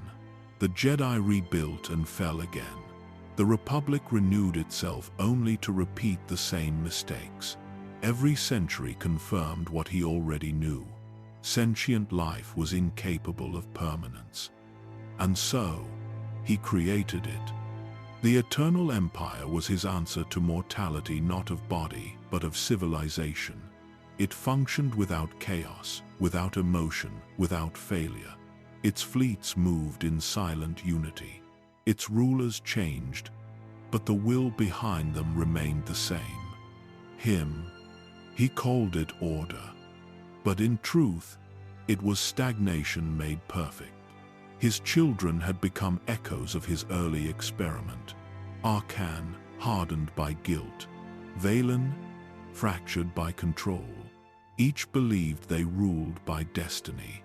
Neither realized they were extensions of his unfinished thought. Their war tore through the Eternal Empire. Palaces burned, statues fell. Cities drowned under their conflict. And still, he endured. Even when his body was destroyed, even when the throne lay in ruin, the Emperor remained. He moved between forms, a whisper, a memory, a pulse within the Force. The galaxy fought ghosts while the true mind hid beneath perception. When the Outlander came, the cycle wavered. For the first time, someone resisted his touch. Someone severed the connection that had defined existence for millennia. And yet, even defeat could not erase him, because he was no longer a being who could die. He had become concept, a hunger written into creation. Wherever life sought control, he existed. Wherever order crushed freedom, his echo thrived. Planets ruled by tyranny bore his shadow. Systems run by obedience carried his tone. He was not a ghost haunting the galaxy. He was the part of it that refused to learn. When Valkorion's last vessel fell and his essence scattered through the void, the people of Zakuul believed the end had come. But the silence that followed was familiar. It was the same silence that once consumed Nathema. A silence that waits, because his nature had always been to endure, not through life, through absence. Vitiate, Valkorion, the Immortal Emperor. Whatever name history chose, it was never accurate. He was not a ruler, nor a man, nor a spirit. He was continuity itself, the will that survives collapse, the machine that keeps running long after purpose has died. And as the stars shifted overhead, as new ages dawned and old ones burned away, one truth remained unbroken. His empire never truly fell. It only changed its shape, because perfection cannot live, but it also cannot die. They thought the Sith were gone, defeated, scattered, silenced. But silence is never the end. Not when the voice behind it still remembers how to whisper. While the Republic celebrated its fragile peace, something older than fear stirred beyond the edges of known space. The unknown regions, vast, unmapped, untouched, had always held secrets. But now they held something worse. A memory. Vitiate had vanished after Nathema. To the galaxy, he was a myth, a nightmare, a warning. But to the survivors who followed him into exile, he was still real, still alive, still planning. They called themselves the true Sith, not the scattered cults or warlords that came before. These were believers, chosen, each one marked by silence, loyalty, and the unspoken command of an emperor who no longer needed to be seen. From hidden temples carved into dead moons, they rebuilt. Not in anger, not in haste, but with patience. The kind of patience only a god could command. Ships were forged in orbit around black stars. Armies trained beneath storms that never ended. The Force was not their ally. It was their chain, and Vitiate held it tightly. He spoke only when necessary, and when he did, it was not through lips, but through thought. His words arrived like thunder without sound, unchallenged, final, absolute. Those who heard them obeyed. Those who questioned them ceased to be. By the time the galaxy turned its gaze outward again, it was already too late. Entire fleets had been born without the Republic's knowledge. An empire had risen in the dark, not to conquer, but to consume. Among the true Sith, there was no debate, no Senate, no council, only the will of the Emperor. It shaped every decision, every movement, every breath. And yet, even as his empire grew, Vitiate himself remained unseen. No throne, no speeches, no image. He had become something else, something greater. His followers worshipped him not as a man, but as a presence. A gravity too vast to resist. A storm too quiet to run from. In truth, they no longer needed his face, only his silence. Because in that silence lived purpose. In that silence, the true Sith prepared to return. For centuries, the Republic drifted unaware. Its borders expanded. Its senators debated peace. Its Jedi believed the dark side had retreated. But they were wrong. They had only stopped looking. And the Emperor had never stopped watching. From his hidden sanctum, he listened. To every transmission. To every disturbance in the Force. He could feel the Jedi meditating. He could sense the arguments in the Senate. And with each passing year, he learned what they had forgotten. The galaxy was vulnerable again. Distracted, divided, drowsy. Ready to fall asleep in the light. And that's when the voice began to stir again. Not in words, but in decisions. Orders were issued across distant systems. Factories ignited. Battle groups vanished into hyperspace drills that were never logged. And Sith Lords, true Sith Lords, emerged from training halls cloaked in shadow. The Republic still believed in peace. The Jedi still hoped for balance. But Vitiate remembered Nathema. He remembered what peace had cost. What silence had made possible. And he was ready to make the galaxy remember it too. It began with dreams. Across the Republic, Force sensitives started waking in fear. They spoke of a voice they couldn't name, a presence too vast to understand. It wasn't loud, it was patient. The kind of whisper that waited for you to listen. The Jedi dismissed it as disturbance.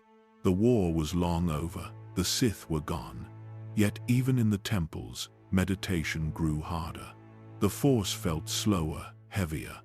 Something vast was breathing beneath it. In the outer rim, colonies vanished. Patrols found only drifting wreckage engines cold. No signs of struggle. Entire crews missing. Then came the sightings. Fleets without emblems moving through hyperspace in perfect silence. Ships built from designs unseen in 1,000 years. Metallic hulls black as deep water, running without lights. The Senate argued for months. Pirates, separatists, rumors. Bureaucracy buried the truth until it was too late. Because the whispers had already reached the heart of Coruscant. In the archives, scholars found data fragments referencing a name long erased. Vitiate. The records were corrupted, rewritten by something that shouldn't exist. Every attempt to delete them failed. New copies appeared the next day, embedded in unrelated files. The High Council convened. The Force itself felt distant. Masters reported visions of a world drained of color, a memory of absence they could not explain. They were seeing Nathema. And somewhere beyond the edge of the galaxy, the Emperor smiled. He had been waiting. The true Sith were ready. Through hyperspace corridors forgotten since the Infinite Empire, the first waves began to move. Fleets of precision, commanded by minds not entirely human. Pilots who spoke no language. Droids that followed no programming the Republic understood. Each fleet carried the same insignia, a blood-red mark in the shape of a spiral, the symbol of rebirth through consumption. Worlds on the Republic's frontier were the first to fall. Korriban, Ziost, Tatooine. Each attack was surgical. No negotiations, no transmissions, communications jammed within seconds.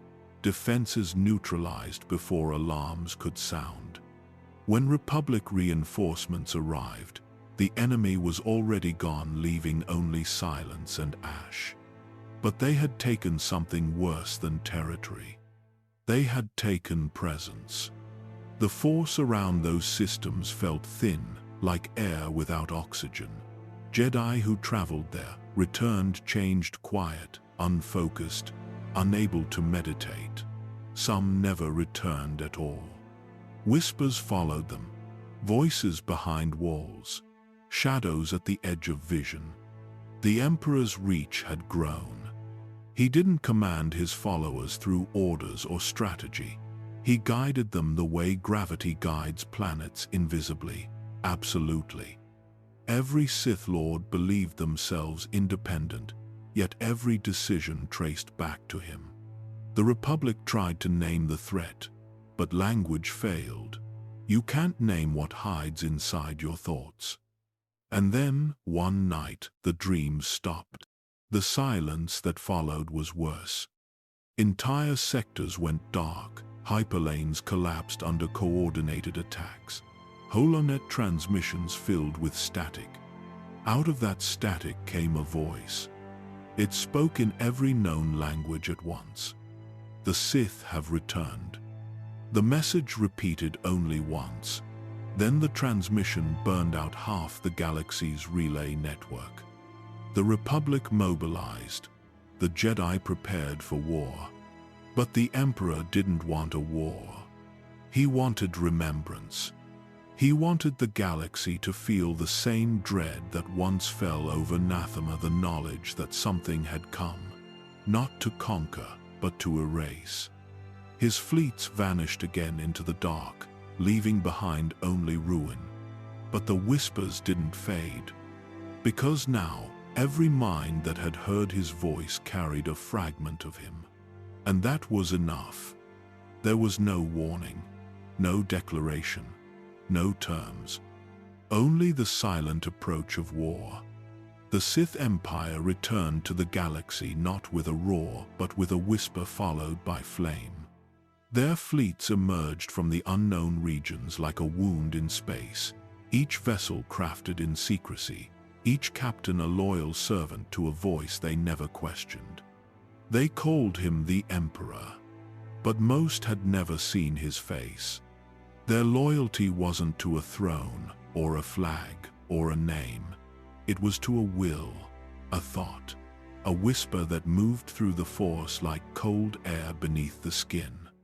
The Sith had not been rebuilding. They had been waiting. And now, they moved. The first systems fell in silence. Republic outposts vanished from long-range contact. Colonies that had once stood for centuries were turned to ash within hours. There was no pattern, no known leadership, and no survivors left behind to explain the strategy. The Jedi called it shadows. The Senate called it impossible. But the Force called it familiar. Because something older than war had returned, something the galaxy had tried to forget. On the bridge of every capital ship, dark acolytes sat in still meditation, not to lead fleets, but to amplify the Emperor's voice, to hear him, to speak his will into every soldier, every maneuver, every trigger pulled. They were not generals, they were transmitters. And the signal was strong. Entire Republic battle groups were destroyed before they could send distress calls. Strategic sectors that had held for millennia collapsed in days. Jedi task forces deployed to intercept the invaders often didn't report back or return changed. Some refused to speak. Some turned against the order entirely. Because the voice they had heard was ancient. It didn't demand obedience. It made you want to give it. And in that surrender, something inside broke. Planets known for resistance like both Aui and Balmorra found themselves overwhelmed by fleets that moved in eerie coordination. Every strike precise, every landing synchronized, every retreat preordained. As if someone had already lived this war 1,000 times before. As if it was all memory. Even the dark side felt different. It wasn't raw or violent. It was cold, patient, measured. Like a machine that bled darkness. As battles spread, one truth became undeniable. This was no ordinary Sith uprising. These weren't exiles seeking revenge. This was an empire with history, with discipline. With an emperor no one had seen but everyone obeyed. The galaxy had called them extinct. But extinction was a lie. In the ruins of Vanjavalis, Jedi masters uncovered tablets written in ancient Sith, far older than even the Great Hyperspace War. They spoke of a true emperor, one who had consumed a world, defied death, and waited beyond the stars. The Order went silent, because they had known of Nathema, but they had believed him gone. They were wrong. He had only become more. Even as the war burned across star systems, he did not lead in person. He did not appear on holos. He did not broadcast threats, and yet, everything was him. The shape of the fleets, the silence of the generals, the obedience of Sith who once hated each other. It all pointed to a single source. One voice, one will, one emperor. The Jedi began calling him Vitiate again, because Valkorion was a name born of lies. And this was no lie. This was what he had always been. The fire that devoured without heat. The storm that didn't pass. The war that made no sound. And through it all, behind the darkened stars and hollow victories, he waited. Not to rule, but to feed. Because this war was not conquest. It was preparation for what came next. In the heart of deep space, far from the screams and fire of war, something darker remained still. The Emperor's body. It had never left Nathema, not truly. While fleets moved and enemies burned, his true form remained sealed, untouched, unseen, and preserved in a silence that defied nature. He no longer needed limbs to walk, no longer needed breath to speak. His will traveled across the stars without effort, and his hunger had grown beyond the needs of flesh. But even gods returned to their altars, and Nathema was his altar. The world was dead, but its silence sang to him louder than 1,000 voices. Every breath taken by his puppets, every command uttered by his proxies, it all fed back into the void at the center of that cursed planet, into the place where it had all begun. The ritual had ended long ago, but its echo had not. And deep beneath the ruins of his childhood home, where stone had turned to dust and sky to shadow, The Emperor remembered. He remembered what it felt like to be feared, to be worshipped, to be alone. Because even now, with empires moving in his name, with children raised under his teachings, with Jedi trembling at the thought of his presence, there was something missing. He felt it in the quiet, in the calm between thoughts, an emptiness that not even victory could satisfy. Power had become routine. Conquest had become habit. But hunger still lingered like an ache beneath the skin.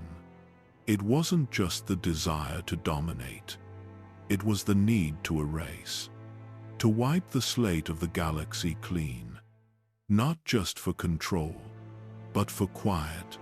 Because in silence, there is no rebellion. In emptiness, there is no betrayal.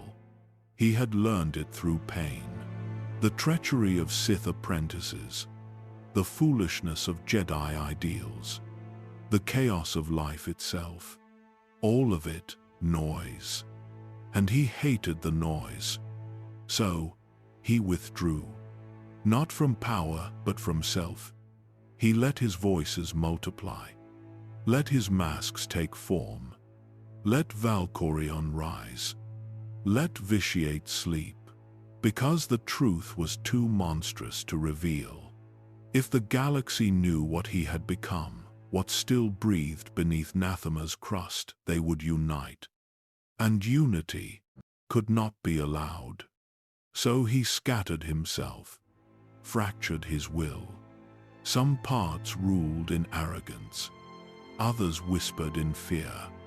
Some seduced, some destroyed, but all of them served the same core. The hollow throne beneath Nathema, the corpse that did not decay. The Emperor was not resting.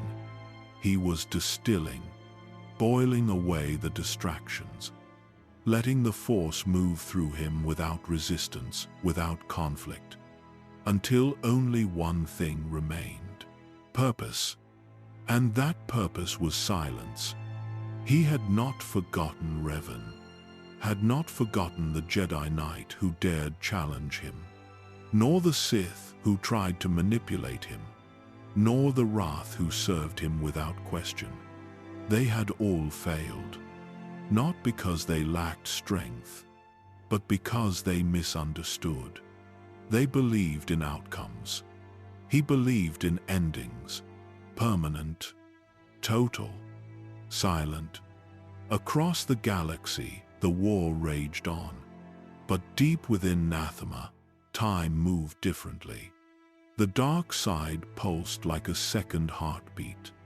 The crust of the planet remained frozen. No sound, no wind, no light. Only the throne, and the shadow upon it. He didn't speak, didn't move, but the stars listened, because they remembered his scream, and feared what would happen when he screamed again. Because he would. The hunger never stopped. And when the moment came when his voices failed, when his masks broke, when the galaxy gathered for its final breath, he would rise, not to rule, not to speak, but to consume. And in that final breath, they would know the truth, that the Emperor had never left. He had only waited. And now, the wait was nearly over. There was a moment long after Nathema, long after Zakuul, long after the stars had turned cold in his eyes, when even he no longer remembered who he had been. Not as Tenebrae, not as Vitiate, not even as Valkorion. They were all masks, and the man beneath them had stopped breathing centuries ago. He no longer heard the Force. He consumed it. And that silence became his mind's only companion. After the fall of the old empire and the failure of his second, the being that had once ruled entire civilizations now existed only in fragments. A presence scattered across voices, vessels, and shadows. The man who once stood before 8,000 Sith, and drained their souls no longer had a face, no longer had a form. But his hunger remained. The eternal throne had grown cold. Zakuul slept under permanent storm. His children were dead, or broken, or lost to time. The galaxy believed the Emperor defeated. They were wrong. The truth was darker than defeat. He had become the wound not just in the Force, but in himself. Every voice he projected now echoed back at him, incomplete. Every puppet, every host, every ritual only deepened the void inside. What began as control became division, and division became madness. At first, it was deliberate. He fractured himself to survive, to reign in places he could not physically be. On Dromund Kaas, his voice spoke with unchallenged authority, a perfect vessel that carried his will into war. On Zakuul, his flesh wore the crown of Valkorion, whispering peace while plotting extinction. Elsewhere, in unknown tombs and forbidden sanctums, the remnants of Vitiate's old form lingered, not dead, not alive, just waiting. But something went wrong. With each fragment, he lost a little more. Memory, identity, even the illusion of control. His voice began speaking without him. His wrath acted with rage he hadn't commanded. His hand moved blindly, carrying out destruction with no direction. They were all him, but none of them were. There were moments when the mind behind it all stirred, moments when the real Vitiate tried to pull the pieces back together. But it was like reaching into fog. His thoughts no longer returned to him whole. They came twisted, stretched across years, centuries, timelines. Time itself had become a broken mirror, and in its reflection, he saw a stranger. He remembered things that had not yet happened. He forgot names he had once spoken with hatred. He began speaking to people who weren't there. The Sith called him the Immortal Emperor. The Jedi called him the voice of death. But in the dark, he was just a thought without a body, a scream without a mouth. And slowly, the body he once called home, the one hidden deep beyond wild space, protected by ancient bindings, began to change. Not rot, not decay, something worse. It began to forget him, too. His own flesh no longer recognized the fragments of his will trying to return. It pushed them away, rejected them. It had become a prison that locked him out, while still hungering for more power. What he had created to protect himself was now devouring him from within. And still, he did not stop. He reached through the Force like a drowning man, pulling down everything in sight. Jedi, Sith, worlds, minds, anything that might anchor him again. Anything that might remind him of who he had once been. But there was no memory left untouched. Everything had been burned in pursuit of something greater.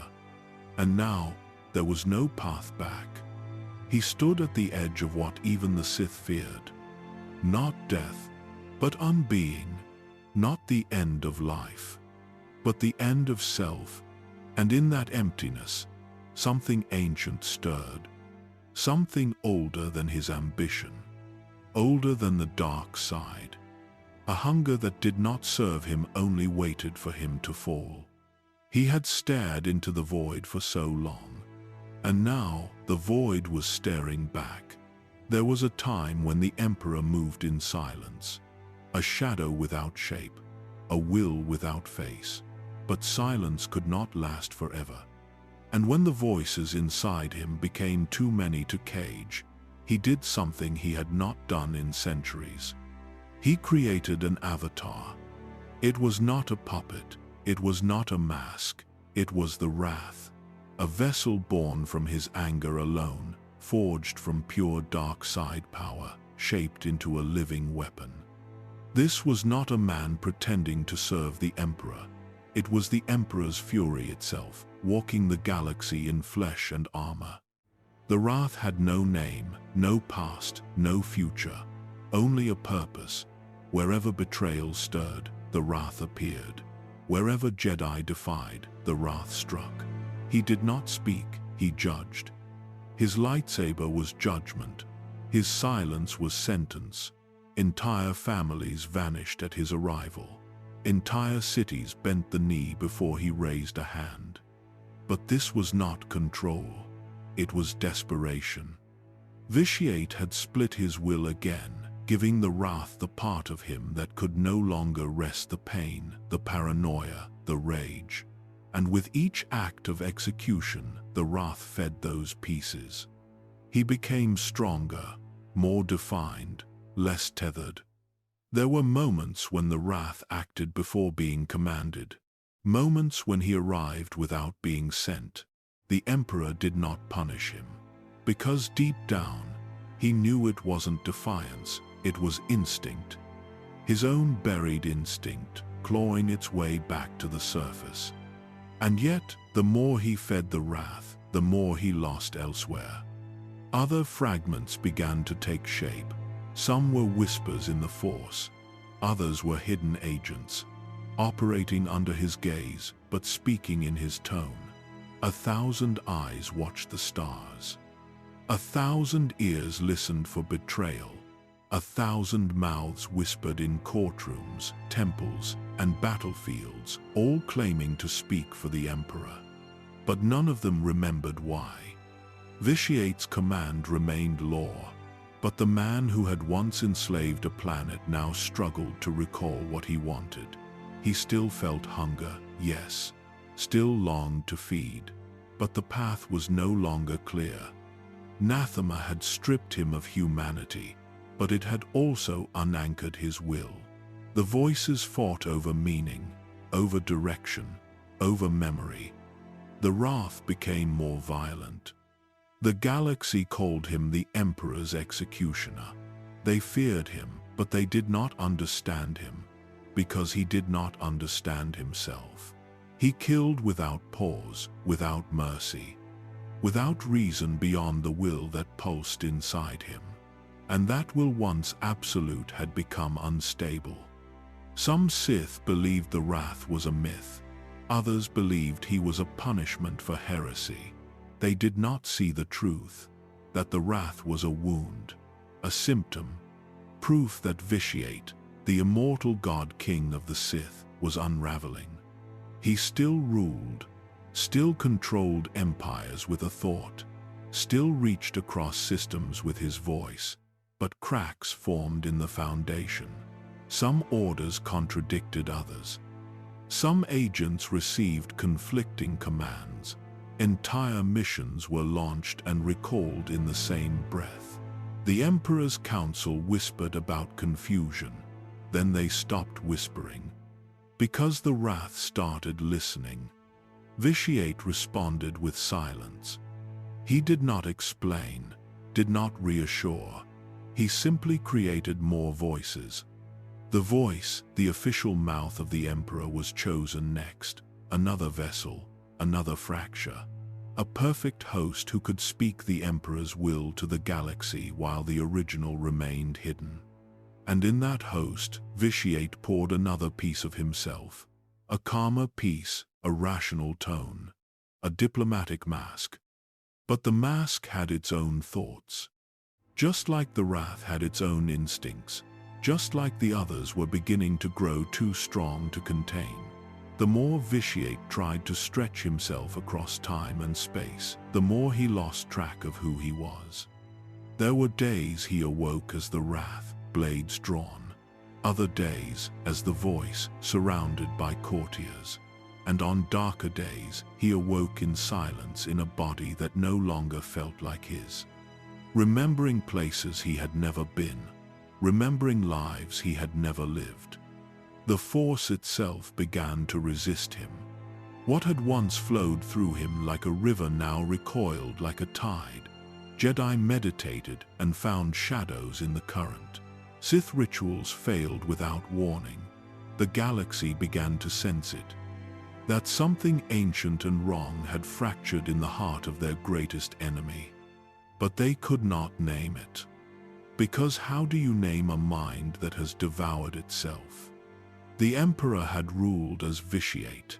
He had whispered as the voice. He had punished as the wrath. But over time, even these names began to lose meaning, because beneath them, the core had shifted, and the soul that once held them all together was gone. What remained were fragments. One remembered the hunger of Nathema. Another remembered the silence of Dromund Kaas. A third remembered Valkorion's golden throne and the children who gathered at his feet. None remembered the boy from Medriaas. None remembered the face of his mother, or the name she had whispered when she held him for the last time. Time eroded it all. He no longer felt tethered to planets, to titles, or to flesh. Instead, he became a presence, one that moved between avatars without warning. The voice would speak and forget the words.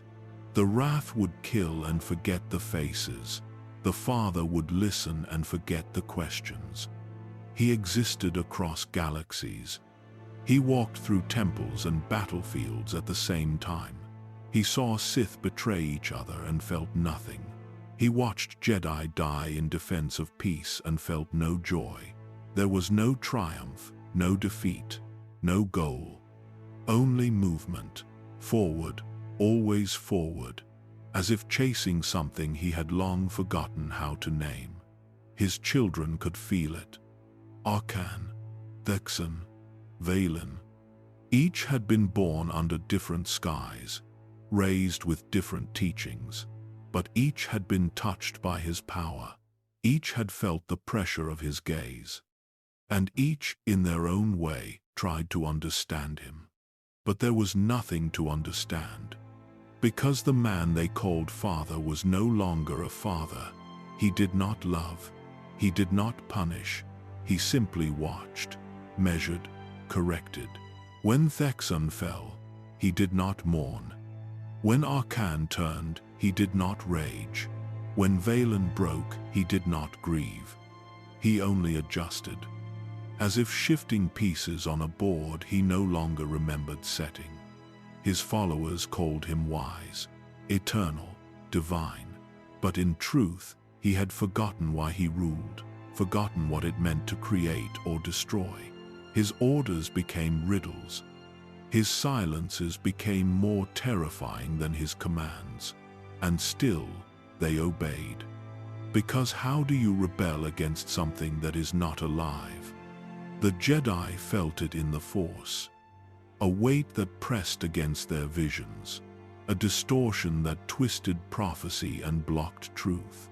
Some believed the dark side had gained a voice. Others believed the Force itself was trying to forget something. A wound that never closed. A memory that refused to heal. They were all correct. Because Vitiate, Valkorion, Tenebrae, they were not separate, but neither were they whole. They were echoes of a scream that had never ended. The scream of a child who broke his world. The scream of a god who lost his shape. And in that scream, new voices grew. The Hand, the servants, the scions, all claimed to serve the Emperor's vision. All acted as his limbs, his thoughts, his breath. But none truly knew him. They worshipped shadows on the wall. Shadows that changed with every hour. Some heard commands in their dreams. Others saw symbols burned into reality. None questioned it. Because questioning meant death, or worse, forgetting who you were. Entire orders vanished under his gaze. Planets turned silent overnight. Sometimes it was punishment. Sometimes it was curiosity, but most of the time it was neither, just another act, another ripple in a mind that no longer understood itself. And still, he pressed forward, because there was one truth he had never lost. He could not stop, he would not die, until everything else did first. The stars had become his cage, the Force had become his enemy, and his own names had become lies he no longer believed. There were moments he stood in silence, surrounded by servants, and whispered a name. Not to them, to himself. And still, he didn't recognize it. Because the more he devoured, the more he became nothing. And in that nothing, something darker waited. The Jedi believed death would end him, that with enough light his shadow would vanish. But they didn't understand. Vitiate had not escaped death, he had broken it. He had carved through the natural order so deeply that it could no longer find him. Not even the Force could decide what he was. When the Jedi Knight stood before his voice and struck it down, they believed it was finished. But the Emperor did not fall. He recoiled, he shifted. The voice fell silent. Yes. But behind it, another stirred. He had already moved, already begun again. Somewhere else, someone else. The galaxy sighed in relief too soon. Because death did not frighten him. It insulted him. He had walked past death so many times, he no longer remembered the first. What the galaxy called sacrifice, he called delay. What others feared, he had mastered. And now, he watched the war burn everything from a distance. From a body no one had touched in centuries. It lay hidden, preserved on Nathema, still, silent, unmoving, but awake.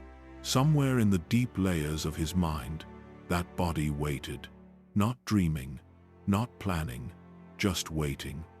Like a locked door with no handle, like a god remembering it once had a face. And from that place, he watched. He watched his former empire clash with the Republic. He watched his pawns, the Dark Council, the Hand, the children fight for his memory. But they were not his legacy. They were symptoms of something broken long ago, tools without purpose, teeth without hunger. He had outgrown them. The Jedi spoke of balance, of bringing the Force into harmony, but balance had never been his goal. Not even power was enough anymore. He had consumed planets, broken stars, watched civilizations vanish beneath his hand, and yet he still felt incomplete. Because deep beneath the hunger was silence. Not peace, not rest, just silence, cold and hollow. The same silence that swallowed Nathema. The same silence that echoed when his children cried and he didn't answer. The silence he had chased across centuries, hoping it would mean the end of want. It never came. He began to forget time. Years passed like shadows across his throne. Wars came and went. Empires rose, declared victory, and collapsed. Jedi and Sith traded dogma and blood. And through it all, he sat still, speaking rarely, moving even less. Because each time he moved, something fell apart inside him. He was unraveling, not from weakness, but from the very power he had sought. The more he imposed his will, the more he fractured. The more he spread his presence, the more his center faded. Until there was no longer one emperor, only remnants, each believing it was him, each seeking the same silence, each doomed to fail. And yet, the body on Nathema remained. That was the truth he never shared. All the voices, all the forms, all the commands, they were echoes, projections, puppets. But the original self, the true emperor, had never left that world. He stayed in the place where death had died, guarding the void, listening to the silence, feeding on the absence of life. Because only there was he safe from himself. He knew the galaxy would return one day, that the Jedi or Sith or both would find him, that someone, somewhere, would seek the source of the darkness, But he didn't fear that moment. He waited for it, needed it, because even gods grow tired. He no longer wanted to win. He only wanted to stop existing. But not even he could give himself that gift, because death was no longer his to take. He had stolen too much, broken too many truths. And now, the Force itself rejected him. He could vanish. He could hide, but he could not die. So he waited. As stars turned cold, as wars emptied worlds, as names faded from history, he waited in a tomb made of silence, remembering the scream that had created him, and wondering if it had ever truly ended. The Rakata were gone. The Mandalorians were scattered. The Jedi civil war had ended in silence. But the shadow that had started all of it had not been erased. It had only buried itself deeper. And now, the galaxy was forgetting. They believed the Emperor of the old Sith Empire was dead. Revan had entered the unknown regions to destroy him. Months passed, then years, then centuries, but there was no word. The Jedi buried Revan's legacy in war memorials. The Sith rewrote history to protect their pride, and in Nathema, the wound remained open. Because Revan had failed, he had found the Emperor, but what he faced was not a man. It was not a Sith.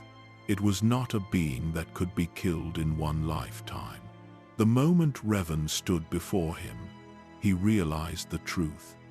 Vitiate had consumed so many voices that there was no one left behind his eyes. Just power, hunger, and memory. Revan struck him down with everything he had, but the Emperor didn't fight back. He just smiled, because Revan had already played his role. He had brought fear. He had brought resistance. He had brought more life to feed on. The Emperor allowed himself to fall.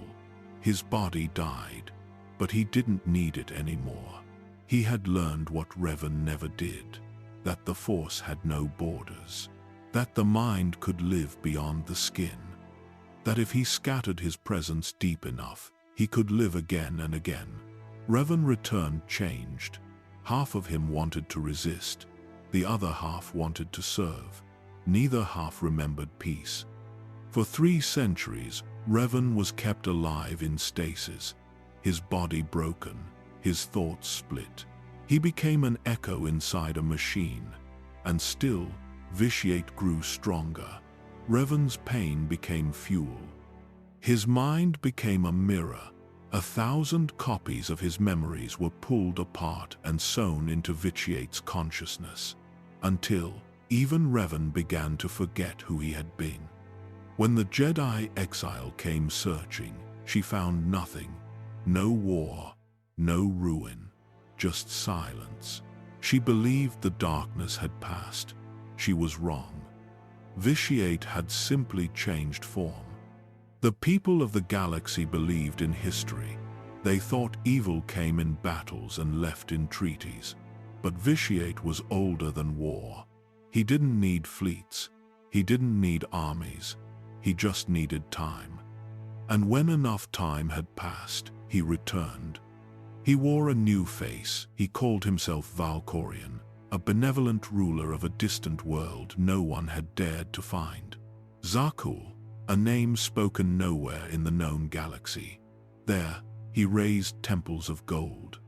He gave peace to broken systems. He called it the Eternal Empire, and the galaxy believed him. But Revan had already seen what was behind the mask, and so had those who followed him. The Shroud, the Hand, the children of the Emperor, all of them were fragments, leftovers, extensions of a man who no longer remembered what it meant to be one. Revan escaped captivity at last, but he didn't emerge whole. He returned as two. One part still wanted to destroy the Emperor. The other still believed in him. He led a war against Vitiate's agents, burning 6 systems in the process. And when it was over, both halves of Revan vanished. One became a Force ghost, the other dissolved into the void. But Vitiate remained, because even in defeat, he learned. He didn't need to win wars, he just needed to survive them. So he let Revan die, he let memories fade, and when no one was watching, he opened his eyes again in a new body, a new empire, a new name. And the galaxy called it peace. But the wound had never closed, and Revan had only been the first reminder. The Force does not forget its champions, but even champions can fall. Revan had once defied the Council, defied war, and even defied death. But against the shadow behind the galaxy's endless wars, defiance was never enough. After the Mandalorian Wars, after Malachor, and after the Jedi Civil War, Revan had vanished into the unknown regions. Some said he sought peace. Others whispered he hunted something darker than any Sith. The truth was worse. He had found the Emperor. Or perhaps the Emperor had been waiting for him. Captured, broken, imprisoned in stasis beneath Dromund Kaas, Revan became something the Jedi never prepared him for, a prisoner of the will he tried to destroy. The Emperor didn't kill him. He didn't need to. He fed on Revan's presence, his defiance, his pain. And in return, Revan's mind fractured. Half of him dreamed of peace. Half of him whispered war into the galaxy. And the Emperor let both halves live. Through Revan, he sent echoes, subtle thoughts, strategic pushes. War did not begin with a scream, but with a whisper planted in the minds of those who thought they were free. The Sith Empire rose again, not because Vitiate shouted, but because he knew when to be silent. His will moved like fog, slow, cold, suffocating. And then Revan escaped. Not whole, not healed, but burning with clarity. He remembered everything. The rituals, the hunger, Nathema. He remembered the truth that the Emperor could not die because the Emperor no longer lived. He had become the idea of hunger, and ideas are harder to kill than men. Revan led a new war, not for conquest, not for revenge, but to stop what should never have existed. He rallied Jedi, smugglers, Mandalorians, even Sith who had seen too much. They called him mad. Some called him a legend, but Revan didn't care about names anymore. He had only one goal: end the Emperor, no matter the cost. The battles were fierce, the cost was high, and slowly the shadows stirred.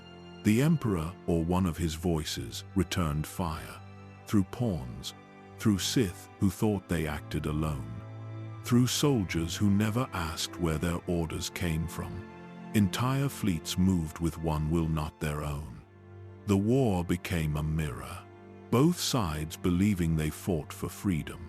Both sides led by men who carried voices that weren't always theirs. When Revan fell again, it was not in battle. It was in choice. He chose to become more than himself, to stay behind, to guide others, to become a wound in the Force, echoing endlessly, refusing to disappear. Some say he died. Others say he divided like the Emperor he swore to destroy. Because when you stare into the void, it learns your name. Revan's voice became part of it, just another shadow in the mind that devoured everything. And still, the war continued, because the Emperor's plan had never needed just one body. It had only ever needed time. And time, like the Force, was something he had already stolen. When Valkorion fell, the galaxy breathed as if it had woken from a nightmare. The Eternal Empire was broken. Zakuul's skies cleared for the first time in generations. The Eternal Throne stood empty, its power finally silent. But silence does not always mean peace. Sometimes it means something has gone deeper beneath sound, beneath time, beneath memory. They said the Outlander had killed him. The Jedi believed the Force had reclaimed balance. The Sith celebrated the end of an era. But Vitiate had never been bound by eras. He had only used them. Every version of him, Tenebrae, Vitiate, Valkorion, had been a step toward something no one else could see. The faces changed, the voices changed, but the will remained constant. Every fall had been preparation. Every defeat had been rebirth. And now, as his final body crumbled, the will scattered again. Across data streams, across ships, across dreams. Because Vitiate had learned long ago that the Force connected everything and connection was a form of immortality. To kill him, you would have to erase the idea of him. And ideas cannot bleed. On Odessen, as the Eternal Fleet shut down, those sensitive to the Force felt it a faint vibration, like an echo in the marrow of reality. The Emperor was gone, yes, but his absence left pressure. The kind that bends fate itself. Jedi called it residue. Sith called it prophecy. But to those who had heard his voice, it was something else. It was memory. It was warning. The war he started continued without him. Armies fought for symbols, for titles, for thrones that no longer held meaning. His empire of control had collapsed, but its shadow had not. The fleet still answered to commands issued centuries ago. Droids still moved by code written in his tone.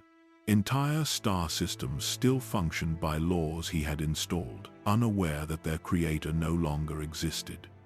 The galaxy could not erase him, because the galaxy itself was written in part by his hand. And in that strange, lingering influence, new wars were born. Children who had never heard his name felt his whisper in their anger. Soldiers who never served him dreamed of his symbols. Historians who studied him could not find where one life ended and another began. His existence had transcended history. He was not remembered, he was repeated. That was his true immortality. Revan had tried to end him through sacrifice. The Jedi Knight had tried to destroy him through compassion. The Outlander had faced him with understanding. None of it worked. Because the Emperor's greatest secret was that he didn't need to win. He only needed to remain. As long as someone remembered, as long as someone feared, he endured. Valkorion's fall was not death, it was diffusion. His mind became the wind between stars. His hunger, the shadow in meditation. His voice, the silence before the storm. Even the Force seemed confused. Light and dark twisted into each other, neither pure nor whole. Visions became blurred, prophecies uncertain. Because somewhere in that balance, his essence still lingered, not alive, but not gone. Jedi Masters tried to cleanse the scar he left. They failed. Sith Lords tried to summon what was left of him. They failed too. Because there was nothing left to summon, nothing to cleanse, only the echo. And echoes are infinite. For the first time in thousands of years, there was no throne waiting for him. No body, no voice, no servants. Just the vast, empty field of time. And still, the galaxy couldn't move on. Because it had been shaped by his hand, and reshaping something that had lasted for centuries would take centuries more. The galaxy believed it had won. But the truth was simpler, colder, quieter. Vitiate had already achieved what he wanted. He had become memory. And memory cannot die. Vitiate never needed a throne to rule. Not truly. He had become something far more enduring than flesh. Even when Jedi blades cut through his avatars, even when his armies fell, and his voices were silenced, the shadow remained. It lived in places no army could reach. It lingered in forgotten Sith holocrons, ancient rituals, broken temples that whispered when no one was listening. What the galaxy didn't understand was that the war had never been about territory. Not really. It was about memory and fear. Vitiate had learned long ago that true power was not in domination, but in legacy. A legacy that wormed its way into the mind until it could not be separated from the Force itself. The Jedi believed they had driven him back, but even in their temples, their meditations, their dreams, something watched, something cold, and every time they tried to name it, it slipped away. Was it Valkorion? Was it the Sith Emperor? Was it Tenebrae? No one could say, because the names no longer mattered. Only the hunger did. In the unknown regions, rumors still spread. Refugees spoke of a voice in the dark, calling them. Mercenaries vanished after chasing leads to lost systems. Entire crews went mad after touching corrupted artifacts. And sometimes a world simply went quiet. The Republic ignored it. The Jedi passed it off as shadows. But the Sith, who survived the ones who had once knelt before him, knew better. They knew he was not gone, only deeper. The Outlander, the one who had struck down Valkorion, wandered the galaxy like a man carrying a wound no one else could see. The battle had ended, but the echo had not. Every decision felt watched. Every silence hummed with a distant memory. The Force itself had changed, as if part of it had died or worse, been consumed. There were moments when even the strongest felt it, a flicker of thought that was not their own, a coldness that pressed against the edge of consciousness, too subtle to confront, too ancient to explain. And then it would vanish like a breath in winter air. But they knew, deep down, they knew. Because Vitiate's legacy was not written in stone or history. It was written in doubt, in the fear that evil could survive death, not as a person, but as a pattern. A shadow cast so long that it reshaped the light itself. Nathema still orbited in silence. The dead world had not changed in centuries. No wind, no sound, no force. But even that emptiness spoke of him. It was his greatest monument, not in its scale, but in its absence. A place where nothing could live, because something had once consumed too much. And somewhere, across the stars, a single thread of that hunger remained. It didn't need armies. It didn't need form. It waited like gravity waits, patient, eternal. Knowing that sooner or later, someone, somewhere, would reach too far, would open the wrong door, would speak the wrong name, and in that moment, the shadow would find a new shape. This was the truth that the galaxy refused to face, that some wars do not end, that some voices do not go silent, and that some emperors never die. He had ruled Zakuul for centuries, wrapped in gold and silence. To the people, he was a god. To the Sith, a ghost. To the Jedi, a riddle left unsolved. Valkorion had no need for war, because he had already won. His empire was built not through fear, but stillness. A calm so deep it smothered the will to resist. The eternal throne did not demand submission. It inspired it.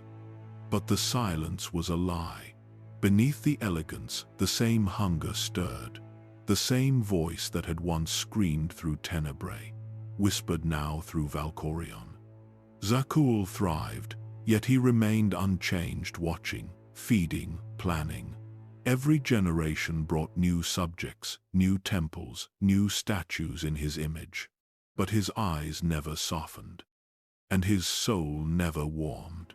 He took wives, he raised children, he stood among mortals and spoke of peace, but none of it was real.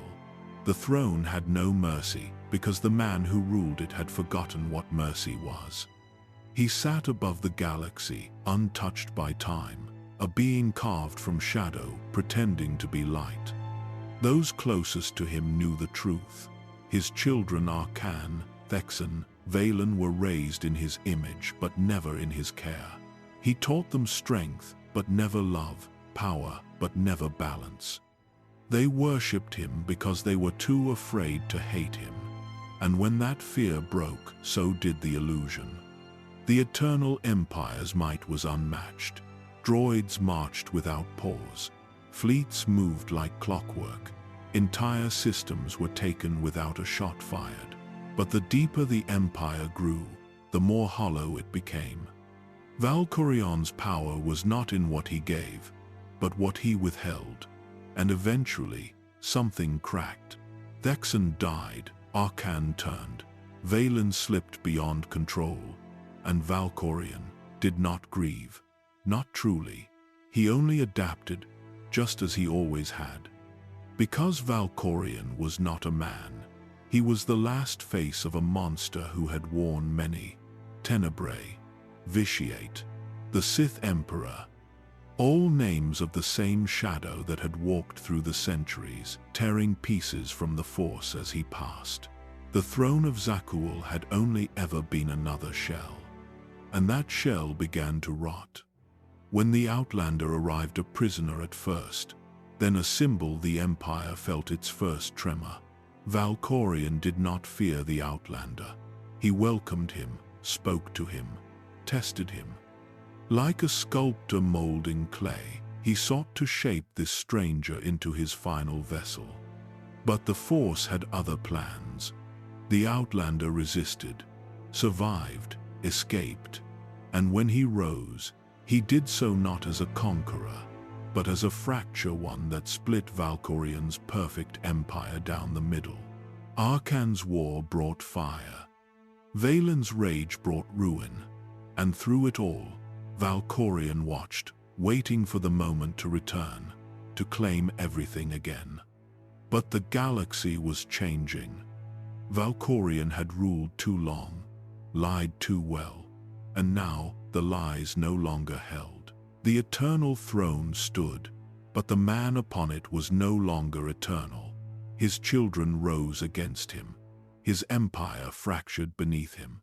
And the Outlander, once a tool, had become the hand of justice. In quiet halls where his voice once echoed, only dust remained. The golden city of Zakuul dimmed. The people began to remember fear.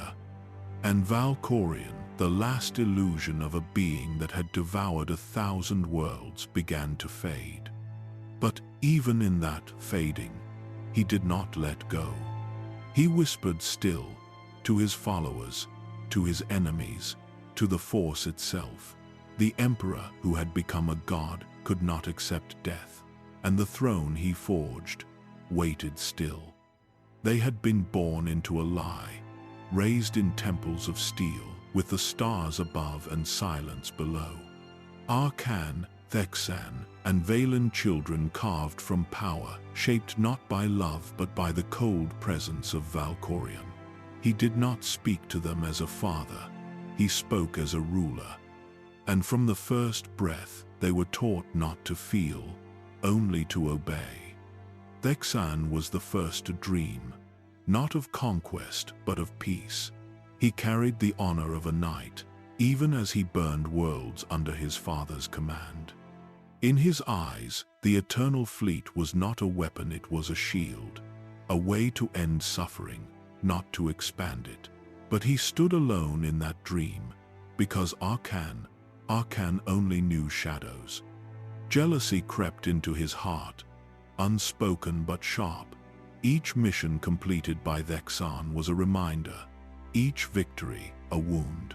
Their bond as brothers had once been unbreakable. But beneath Valkorion's gaze, it weakened. The more Arcan sought approval, the more Thexan earned it. And in that growing silence between them, destiny waited. It ended in fire. Arcan struck down Thexan with his own hand. Not in war, not in duty, but in rage, and Valkorion did not stop it. He watched as one son murdered the other, and said nothing. That silence became a scar Arkan could never escape. He donned a mask to hide the pain. He took command of the fleet and waged a war against the galaxy, as if burning stars could silence guilt. But guilt does not die in fire, it only sleeps. And then there was Vaylin. She had been born with strength beyond reason. The Force bent around her like it feared her, even as a child. She could crush stone with a glance, but that strength terrified Valkorion. Not because she was dangerous, but because she was free. He could not control her mind, so he broke it. He imprisoned her on Nathema, the same world he once drained of life. There, Vaylin was caged in thought, conditioned by machines, twisted until her power could be shaped. The little girl who once laughed in golden halls was drowned in silence. And when she returned, she was a weapon. No longer a daughter, no longer a child. Her fury had no direction. She killed not for conquest, but for release. Her own mind had become a prison of commands and memories she couldn't trust.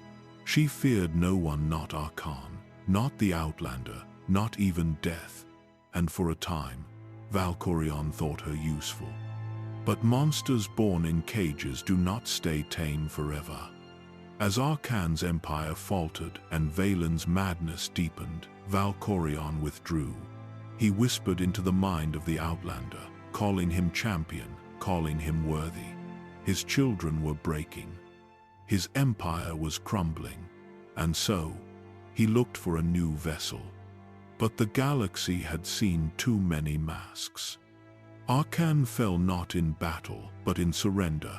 He laid down his arms and vanished into the stars, seeking redemption in silence. Vaylin died as she lived screaming, not for her life, but for control. For once, she chose her fate, and in doing so, escaped her father's grip. They had been his children, tools carved from blood and silence, but in their end, they became something he never expected free. Not powerful, not eternal, but human. And that was what broke him. Valkorion had created them to extend his will, but they became his undoing. Through their pain, his empire unraveled. Through their defiance, the lie of his divinity shattered. And through their deaths, the galaxy took one breath closer to truth. But even then, in the ruins of all he built, Valkorion was not finished. Because his true enemy still lived. The throne was empty, but the war was not over. Even in silence, Valkorion remained. His voice still echoed in the Outlander's mind, calm, commanding, familiar.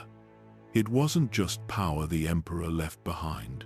It was a shadow, one that clung to every choice, every breath, every silence.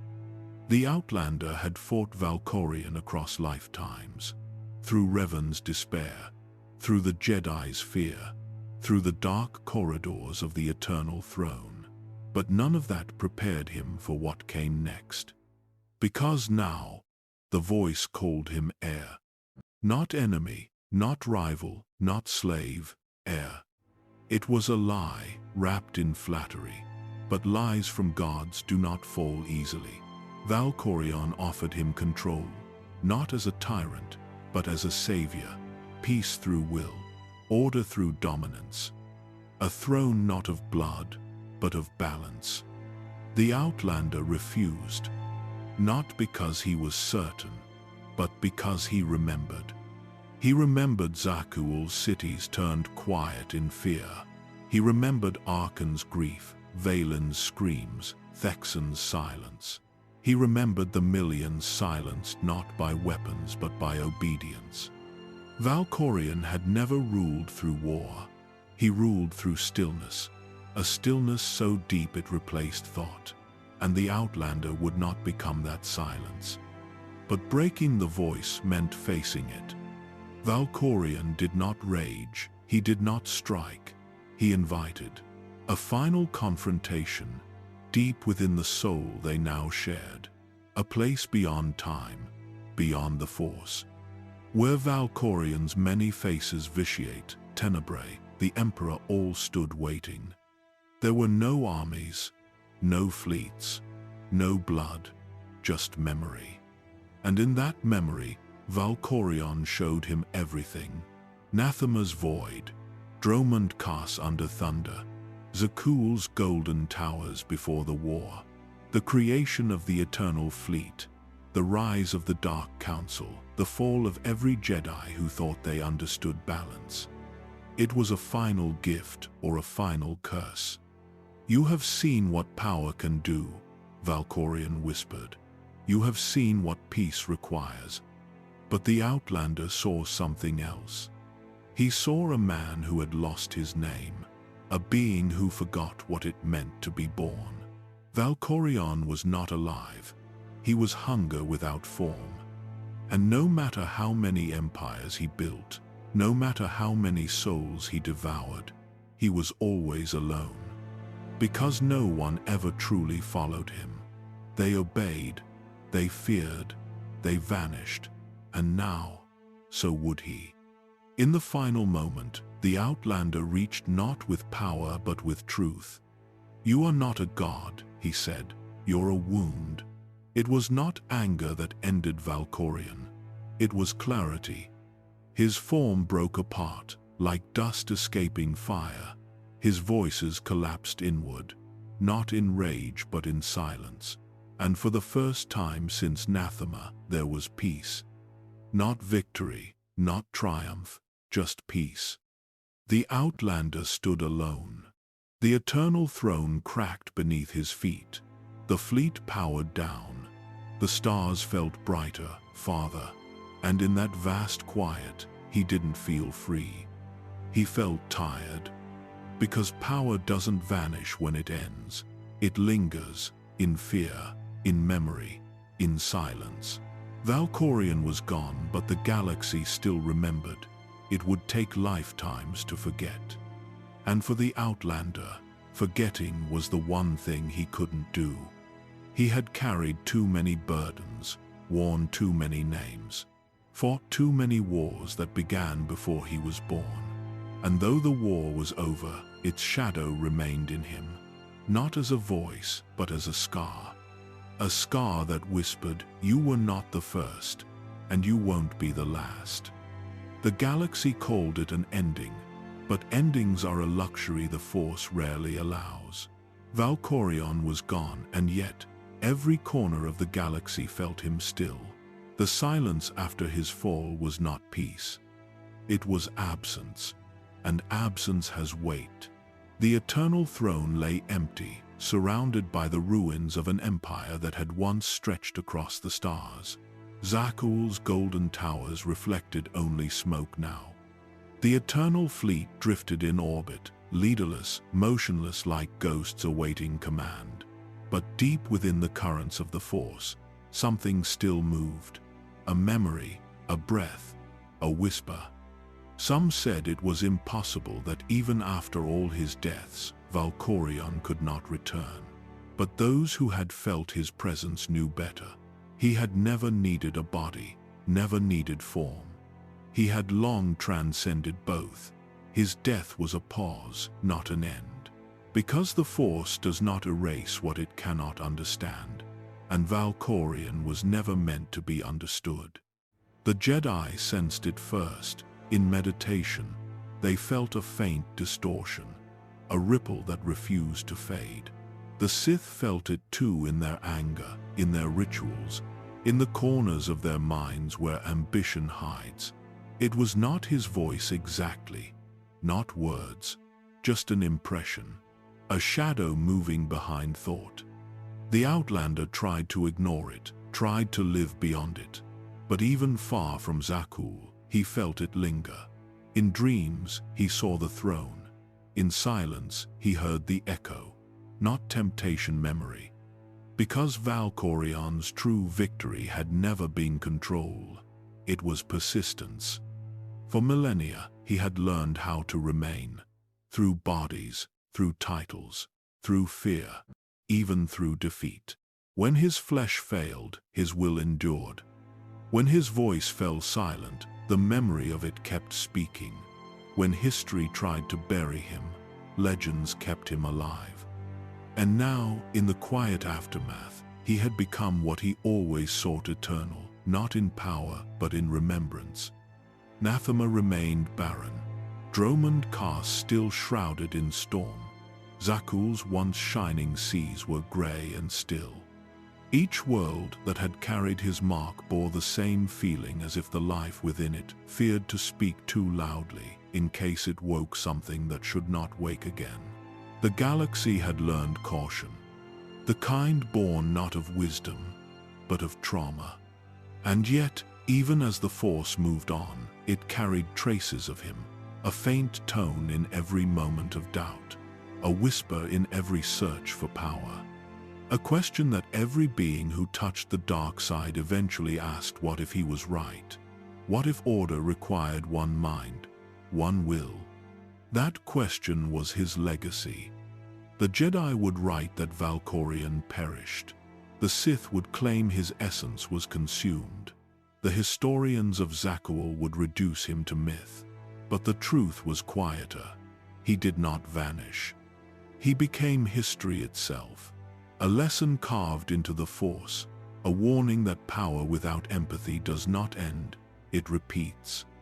And so, the Outlander disappeared from the records too.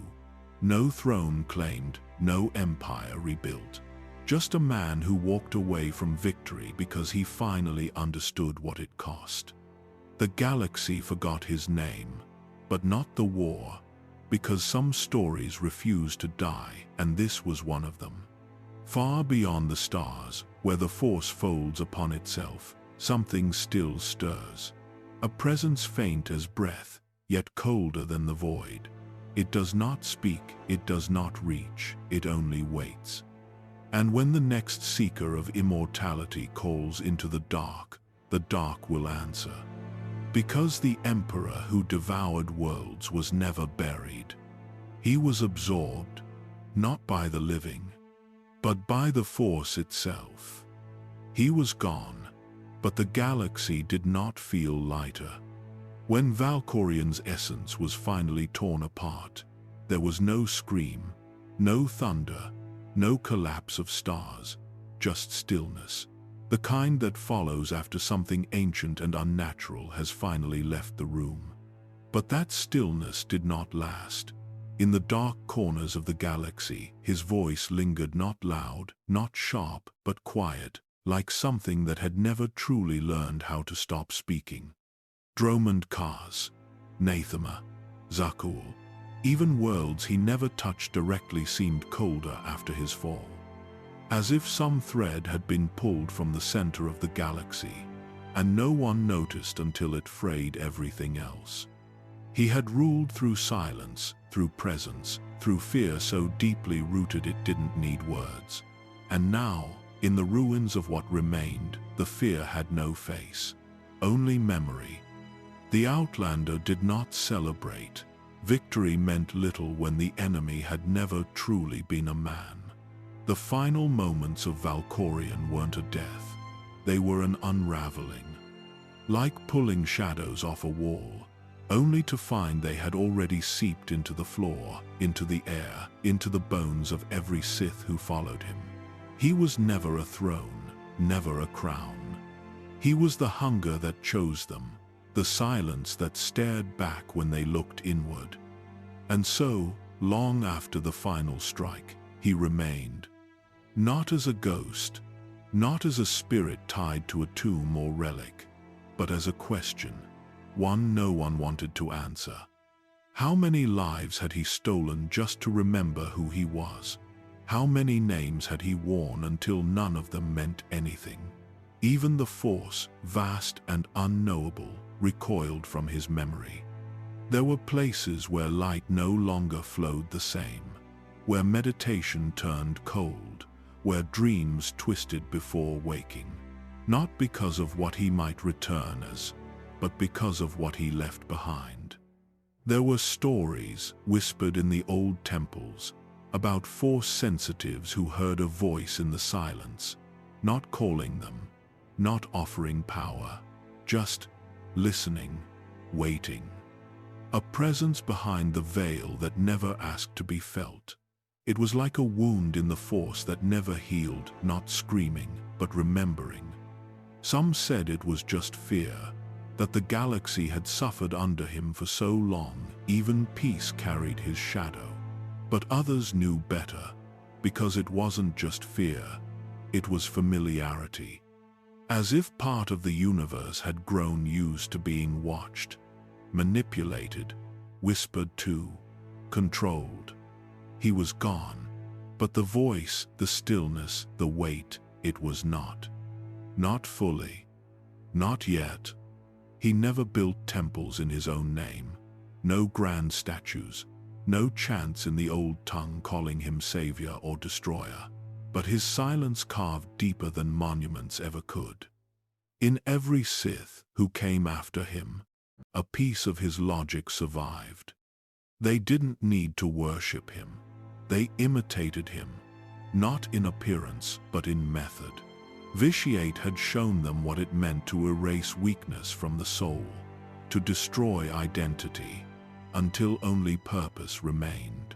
The Sith that rose in the centuries after his fall were not louder, they were colder, less human, less flawed, as if some part of them had learned that to survive forever, you must forget yourself entirely.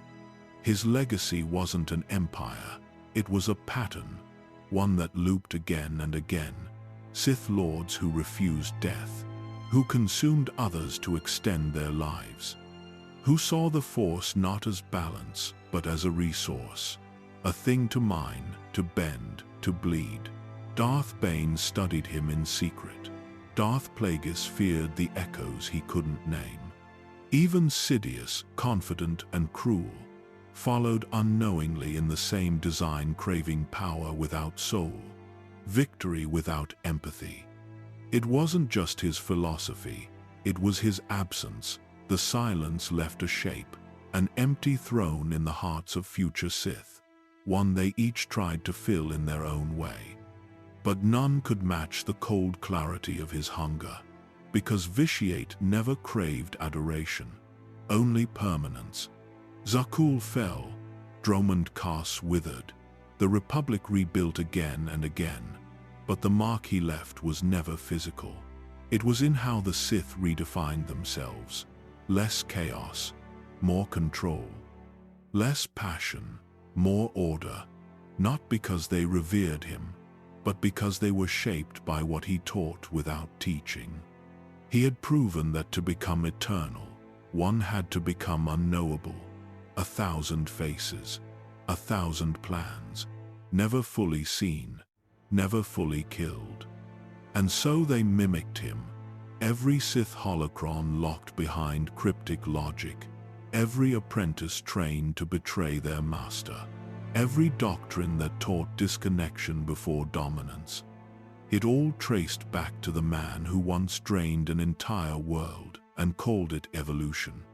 Even when they denied him, they followed him, because he had become a force of habit, an infection in the dark, a cold truth beneath every Sith ideal that love is weakness, that memory is danger, that the only path to survival is silence.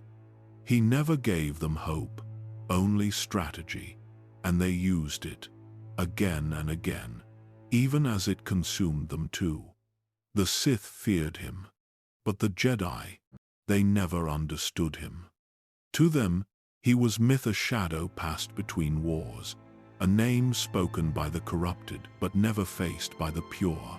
Vitiate, Valkorion, the Immortal Emperor.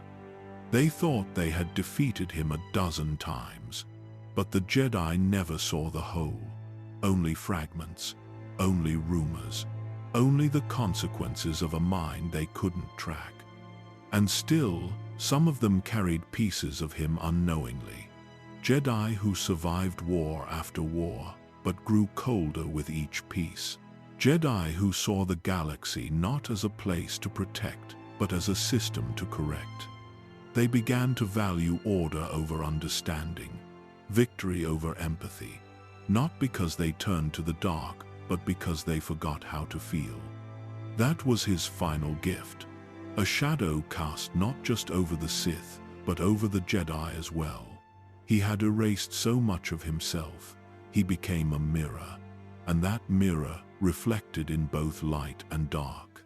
The Jedi exile felt it first standing in the echoes of Nathema, sensing a wound that didn't bleed. The Outlander felt it next hearing his voice long after his body was destroyed. They tried to resist him. They tried to kill him. But you cannot kill a lesson. You can only choose to carry it or not. Revan carried it longer than anyone, not because he agreed, but because he understood that in order to stop Vitiate, he had to become like him, split, patient, willing to be forgotten. That choice broke Revan, not just in body, but in soul, and the Jedi never truly recovered him. Other Jedi, centuries later, studied the ancient wars and began to harden, to doubt democracy, to question love, to build temples so high they could no longer see the ground. They believed they were winning, that the Sith had been pushed back, but in truth, the Emperor had already shaped them. Not into villains, but into shadows, detached, controlled, suspicious of emotion, afraid of the very freedom they swore to protect. He didn't need to rule them, he just needed to outlast them. And he did. Even Yoda, wisest of them all, once said, "The shadow of greed, that is." But he didn't realize the shadow had a name, and that name had passed through every battle without a single scream. By the end, the Jedi fought each other more than they fought the Sith, and Vitiate's silence smiled through it all. Some say he died, others say he vanished. But the truth is quieter than both. It is a whisper that never ends, a hum behind the stars, a silence that waits for someone to listen again. When the last piece of Valkorion was torn from the Outlander's soul, when the last echo of Tenebrae crumbled into the void, there was no scream, no flash of final power, only a stillness, as if the Force itself held its breath. Because the Force remembers. It remembers the child who poisoned a planet, the Emperor who consumed a world, the God who wore peace like a crown. And the silence, it remembers too. It remembers how easy it was for him to disappear behind masks, how many names he used, how many faces he wore, how many voices he left behind in broken minds, and how many believed he was truly gone. But darkness never needs to return. It only needs to be remembered. The Sith who followed him, the ones who dared to seek eternity, were already infected, not by his spirit, but by his idea. That power must never rest. That death is not the end. That silence is not defeat, but patience. And even the Jedi, in the centuries to come, would hear rumors of ancient codes buried in data, of dreams where a voice asked a question no one wanted to answer.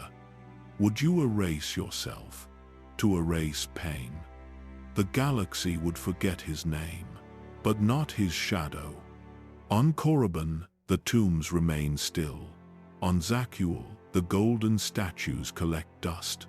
On Nathema, nothing stirs. And yet, across the outer rim, traders speak of black stars.